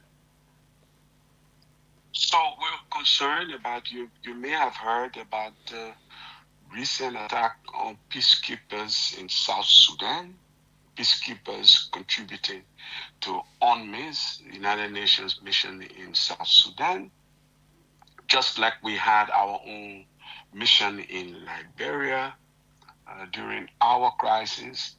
There are peacekeeping missions across hotspots in Africa, from the Great Lakes region to Somalia, to South Sudan, to Libya, to the Central African Republic. Liberia has taken center stage.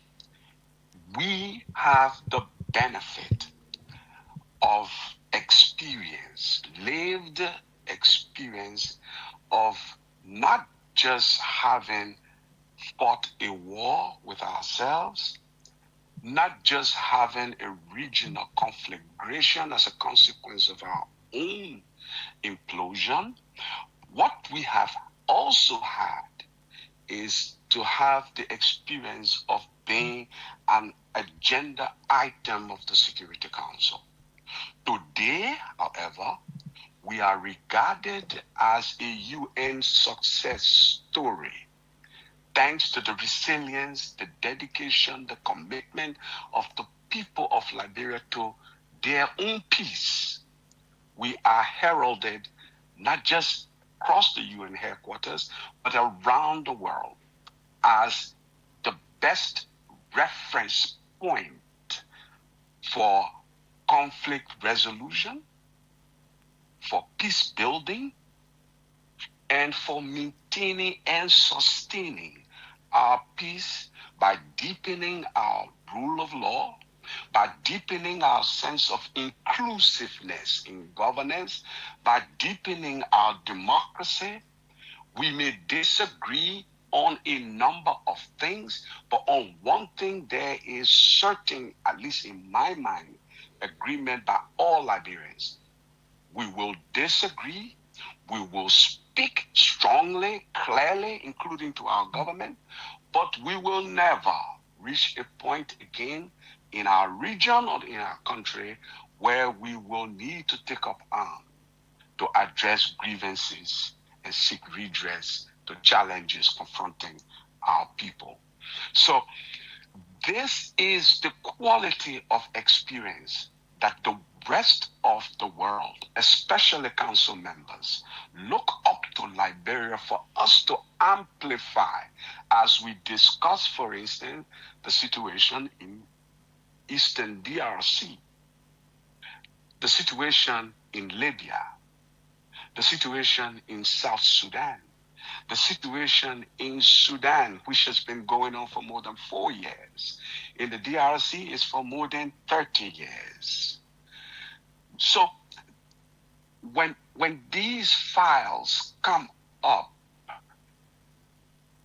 council members look to Liberia for the quality of articulation that belies and testify to our own lived experiences of how we resolved our conflict, how we were able to participate in security sector reforms, indeed our programs, how we were able to conduct elections and participate in the smooth transition of power, peaceful, smooth, successful transition of powers, at least 3 times since the end of our own implosion, that the world is now engaged. Recently, I met with the Assistant Secretary General for peacekeeping. They are deploying a special team to Liberia to dive deeper into how Liberia did this, because the rest of the world wants to learn from it so that it becomes, if you will, the formula for successful conflict resolution and prevention, but also for durable governance and maintaining peace. This is the standard expected of our country now. This is the position Liberia now occupies on the Security Council. So when we speak with clarity, the world listens, the world appreciates, and the world embraces what we say like never before since we left the council more than 65 years ago. Ambassador Brown, I know we're coming back. We'll talk some other issues about Liberia and our representation over there. Recently, we've been following some of these political situations at the United Nations. We are told reliably that Secretary General Antonio Guterres is supposed to be leaving. I don't know when. You have to tell us. We saw a list of people expressing their interest in replacing the United Nations Secretary General, including former Senegalese President Macky Sall. When is he leaving? When is the election? How far is it now? And do we now, as a nation, do we have a clear, specific position on where do we go? Who are we going to support? This is really good, and thank you for the opportunity to explain this to our people. I keep emphasizing the value Liberia now has in the international community. Nowhere is this more demonstrated than in the election of the next Secretary General. Between now and the end of Liberia's presidency, which happens in the month of December, a new Secretary General must be elected. The current Secretary General, Mr. Antonio Guterres' tenure ends when our presidency comes to an end in December. Beginning January, we must have a new Secretary General. There are 8 candidates. 3, 2 from Africa, former President Macky Sall of Senegal, former permanent representative of Uganda to the United Nations, Mr. Olari Otunu, and 5 women, all from South America, 2 from Ecuador, 1 from Chile, 1 from Costa Rica, 1 from the Caribbeans, and the current Director General of the IAEA, Mr. Manuel Grossi.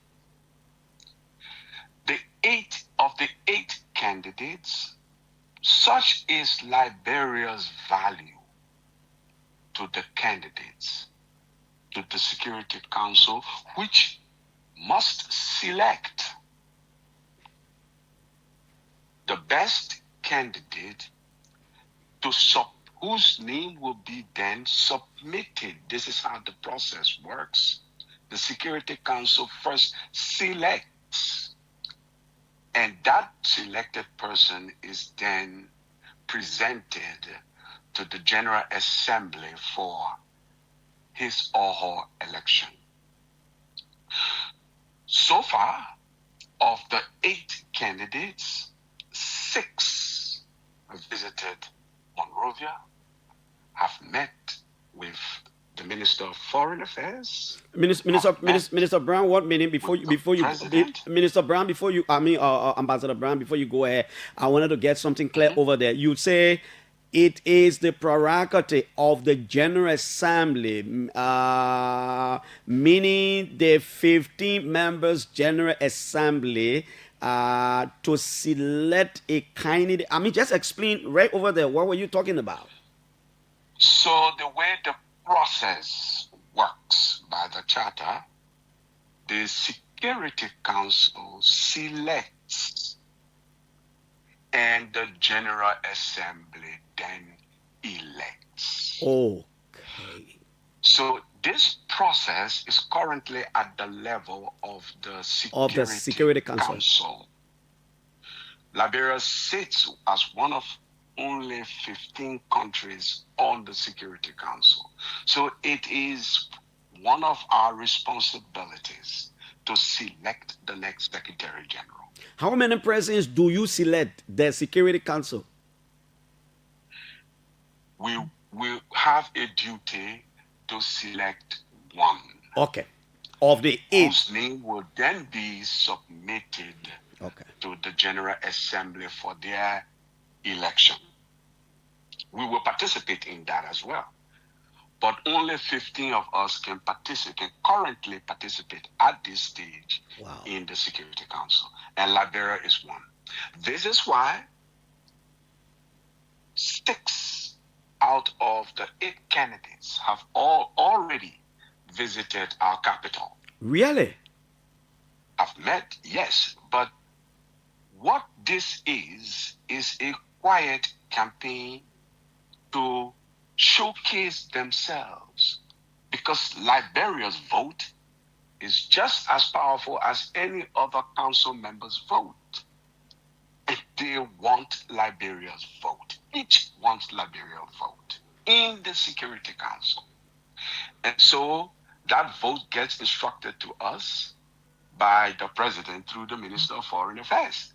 So who do you think they will want to go see? After seeing me here regularly, the next page is to the President of the Republic of Liberia through the Minister of Foreign Affairs to say, please consider our candidacy. We are qualified, and this is why we think we want to lead as Secretary General of the United Nations. So Liberia's stock has risen, not just in the eyes of council members, but in the eyes of those who are trying to be Secretary General of the state. What was the last time that ever happened to our country? Today, that is the norm. The last two, they have applied to us for visa to come to Monrovia. And that includes the former permanent representative of Uganda and the last lady who's just announced her candidacy, Miss Yvonne Abaki of Ecuador.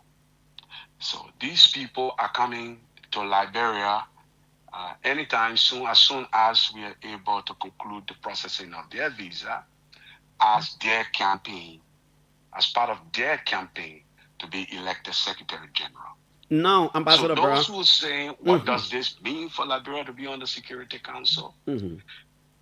Imagine if you are considered one of 15 countries at this level of relevance and visibility and need for you, for your experience, for your impression on whatever is supposed to happen in this world concerning international peace and security. Those then become open, if not wider, for conversations around how they can benefit, how these countries can get your views, your vote, your support. And in that regard, who's this man? Ministry of Foreign Affairs, that Liberia's foreign policy will be guided by economic priorities. Okay. So when we are talking to people now, we're not just talking politics, we're talking economics, we're talking investments. Just from my office alone, those who are talking about coming to Liberia, because being on the council demonstrates a heightened level of security, of stability that our country has never known or have people considered us to be known for. And so people want to come to Liberia. International opportunities are opening up for our country. The credibility of our voice on international affairs has never been this high or greater. We should be proud, all of us, all Liberians, everywhere, regardless of your stripes or gripes. We should be proud that we're no longer considered to be a country on its knees. Okay. We are a country on the rise, on the go, contributing to international affairs, just as we promised the world at our independence that we would. We should be proud. Liberia is back. Of ourselves. Liberia's ambassador accredited to the United Nations, Louis Gassiter Brown, he's on the line from New York, giving us more details about the things that are happening over there. Ambassador Brown, you've been around the diplomatic cycle. You've been privileged amongst the millions of Liberians to be around the diplomatic cycle for a very long time. You are again representing Liberia at that stage, at this level, following all the silent diplomatic engagements and all these things are going on. Now, what in the context of making this kind of critical decision at the level of the Security Council as an individual country, what do nations look up for in their quest to support a candidate to be forwarded to the General Assembly for elections? For example, what do countries look up for? What kind of Secretary General do they look up for? That's a really good question. For Liberia, we are looking for a Secretary General at a time of great global division. The world is beset with multiple crises. You want a Secretary General who can restore hope, who can return the United Nations to the central role of seeking peace and bringing conflicts to an end. You want a Secretary General who can lead the United Nations through the reforms that are already underway, including in the Security Council itself, including in how the UN administers its business, so that countries that are looking up to the United Nations can see in the United Nations increased relevance and legitimacy. You want the United Nations around the table making peace in difficult circumstances and situations.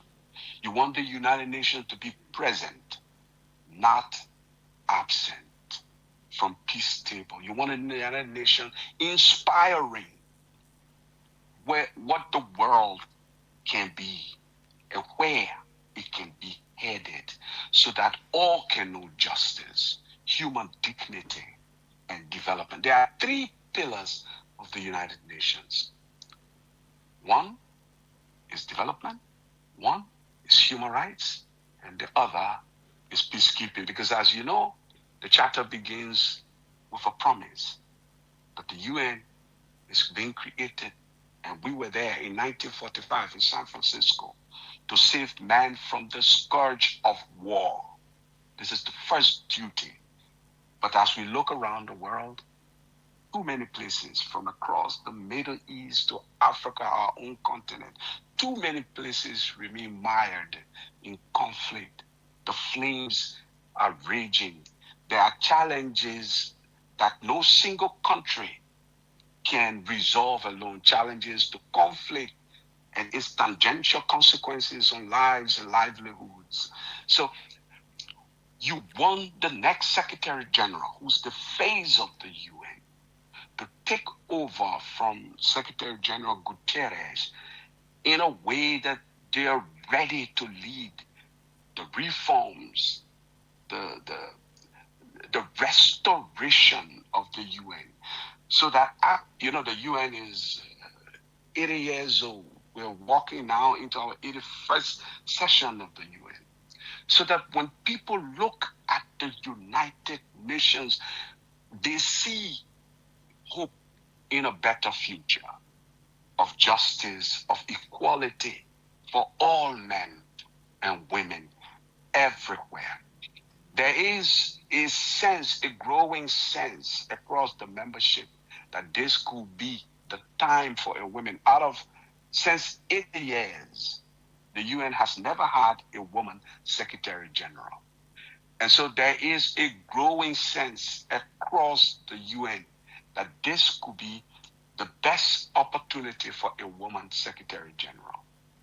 The letter from the President of the General Assembly and the President of the Security Council at the time, which started the process of nominations of candidates, did, however, say, notwithstanding this growing sense in the membership that it may be a time for a woman, did say member states should look up for and seek to provide the best person to be elected Secretary General. The other thing that's important for our people to understand is many have seen this as a rotational process where regions of the world are given term to elect or submit nominations for Secretary General, so that there is every region of the world could have had an opportunity to have a Secretary General come from their region. We've had 2 Secretary Generals from Africa, 2 Secretary Generals. We have a number of Secretary General from the Western world. Even GRULAC, where many believe it is the term for GRULAC, that's South America and the Caribbean. And therefore, you see a number of candidates from that region. And I did mention there are 2 from Africa currently. But there is a precedent where there was considered a time for Africa when Africa nominated, I don't know if the name rings a bell, Ahmed Salim. Salim Ahmed Salim was nominated by Africa. Many had thought it was the term of Africa at that time. But the person that emerged ultimately was Perez de Cuellar from Latin America. And so many now, the only region that is yet to be named, to have any of its citizens named Secretary General is the Eastern European region. So this is, while there is a growing sense that this is the time for Latin and South American countries and the Caribbean, GRULAC, to be Secretary General, Africa is putting forth at least 2 countries of Africa. I shouldn't say all of Africa. 2 countries of Africa have nominated the former president of Senegal, who was nominated by Burundi and now supported by Senegal, and the former permanent representative of Uganda was nominated by President Museveni of Uganda. So there are 2 African candidates. The rest are from GRULAC region, and there have been at least 2 straw polls in the Security Council. What I can say from looking at the results is that this is a process that is still in its embryonic stage. Council members are still reviewing the candidates. Liberia takes this very seriously. The president is himself involved in the process. The Minister of Foreign Affairs herself is involved in the process. We are taking it extremely seriously. Okay, Ambassador. We're negotiating and talking to everyone involved, and we will make the right decision at the right time. And I'm happy that the government of Senegal now has thrown its weight behind former President Macky Sall, because I know there were some political issues there. But it's good. Now, every member country to the United Nations have their own or its own foreign policy objectives, like Liberia, whose foreign policy objectives is mainly grounded in its quest for global peace and security.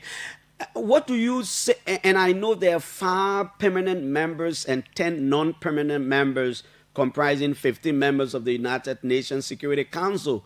With your experience and all these silent diplomatic engagements and stuff like those, Ambassador Brown, what do you say to people who say, even though Liberia's vote is as important as the vote of any of the 5 permanent members of the United Nations Security Council with voting authority, you know, there are great nations. There are some of the most powerful nations who influence the way the voting process of some of the non-permanent members of the United Nations. There are countries they will look up to. When these countries vote the way they will vote, that's how some of these countries, including Liberia, will vote the way they will vote. How do you respond to those kinds of concerns? Well, I don't know if it's concerns or it's just expression of opinion. Because I just told you that 6 out of the 8 candidates campaigning to be Secretary General have all visited our capital. They have not visited 193 capitals. They have not yet visited all 15 capitals. The fact that they are coming to Monrovia should dissuade any view that Liberia's vote is conditioned on the vote of any other member of the Security Council. We do have strong bilateral relationships that we respect and will continue to respect. We do have what we consider as traditional and cherished relationships. We intend to continue to improve upon them, given the leverage we are privileged to have as non-permanent member of the Security Council. There are levels to conversations and discussions that countries have at the Security Council because you're on the Security Council that are totally different when you're not on the Security Council. Because being on the Security Council, your vote, for instance, on procedural questions, there is no veto. You must have at least 9 votes on procedural questions. That's the working method of the Security Council. And at committee levels, you must have consensus. So one country can offset a consensus, and consensus means everyone must agree. The ideal thing many countries would prefer is not to use the veto power. Even those with veto would prefer not to use the veto if every member state can be persuaded to see things one way. When the council speaks with one clear, united voice, it carries more weight around the world. By the way, resolutions of the council are international law.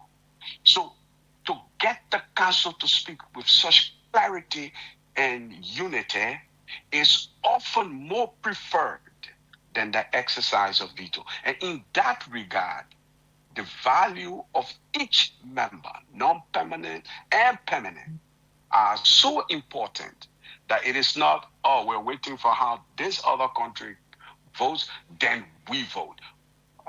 In the 2 straw polls that have been conducted, it was around the table, all 15 of us, given the same number of ballots, the same color of ballots, we voted for who each of us wanted to vote for, and it was reflected in the result.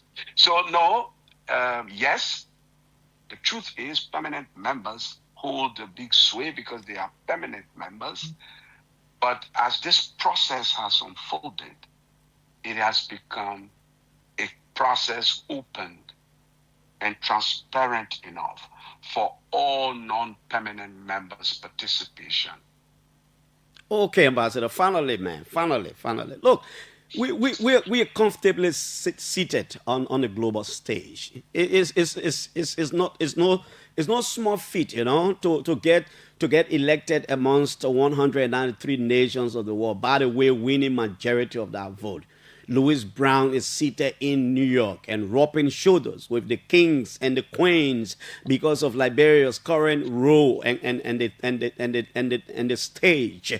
Her Excellency, the Minister of Foreign Affairs, is rubbing shoulders with the kings and the queens around the world. Very influential people, making things to happen. The chief foreign policy architect, the president, moving all around the place. Now, how have we not been able to leverage some of these influence we have to ensure that we can resolve the border situation with the sisterly Republic of Guinea that is still of a major concern to a lot of Liberians? Is that serious to all of us at the level of Liberia's representation at the UN Security Council? Ambassador Brown, are we talking the issues? Are we engaging with our friends to ensure that this thing can be resolved?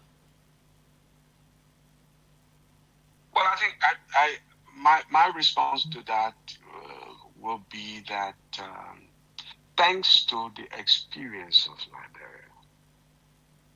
Liberia, when people consider what could have been a tragic situation at our border, I wonder whether we consider, but for the quality of leadership Liberia currently has, the quality of diplomatic engagement we currently have, by now we probably would have been shooting at each other rather than looking for opportunities to talk with each other.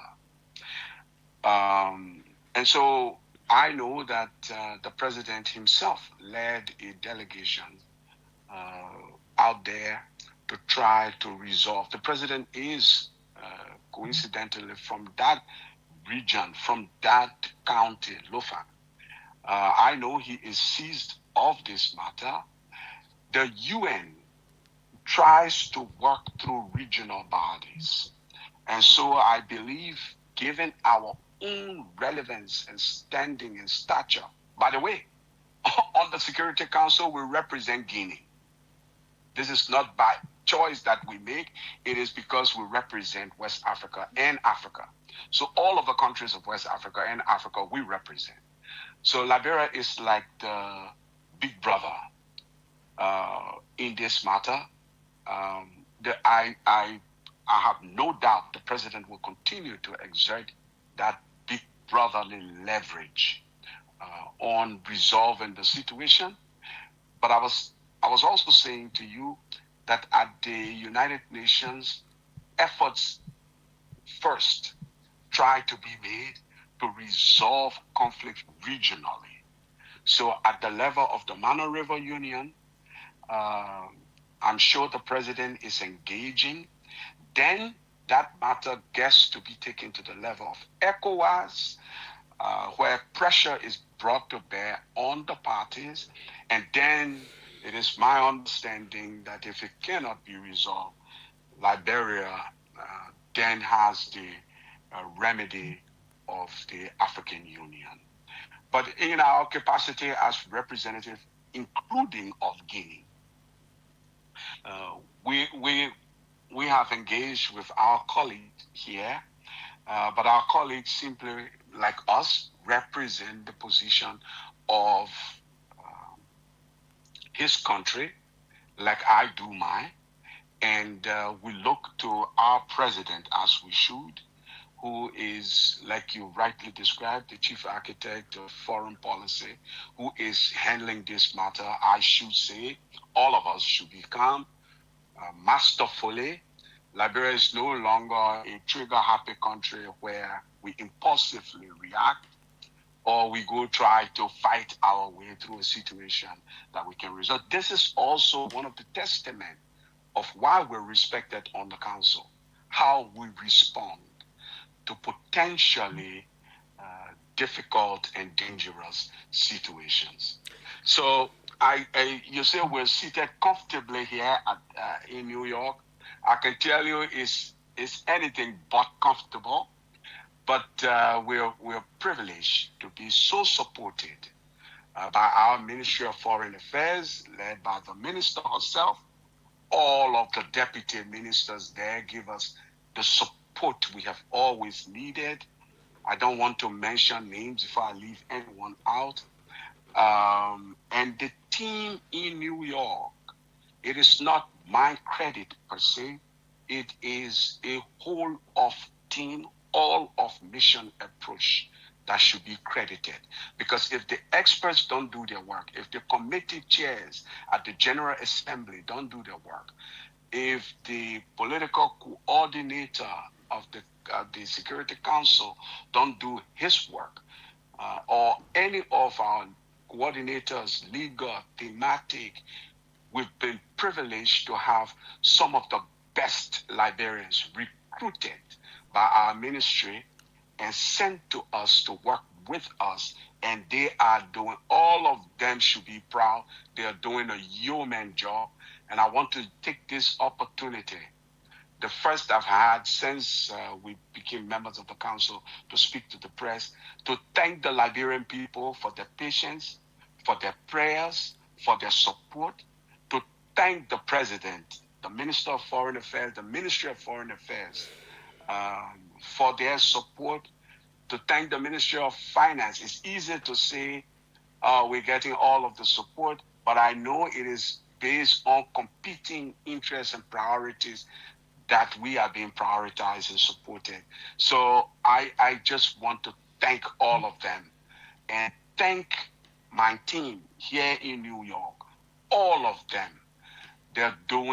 We're all punching above our weight. I am so proud, and we feel the weight of history. I want to assure all of you listening, my Liberian people everywhere, we're doing our best to not let you down. Please thank the president, thank the Minister of Foreign Affairs, the Ministry of Foreign Affairs. We've never been here before. So all of us together are making big history for our country. We thank you for your prayers and your continued support. And we promise we will do nothing short of our best. Ambassador Brown, we want to say thank you ever so much for taking up one solid hour of your time this morning to talk to all of us back home about the programs and progress you're making there in the United States, specifically at the United Nations General Assembly representing Liberia. Thank you for talking to us this morning. Thank you so much. Thank you, Clarence. Thank you so much.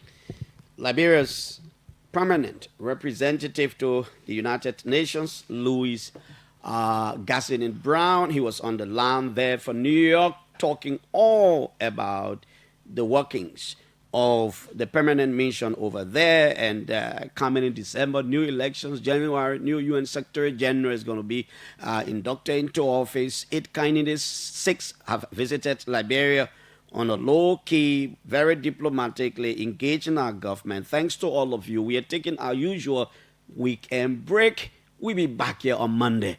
My name is Piso. Thanks to all of you, man.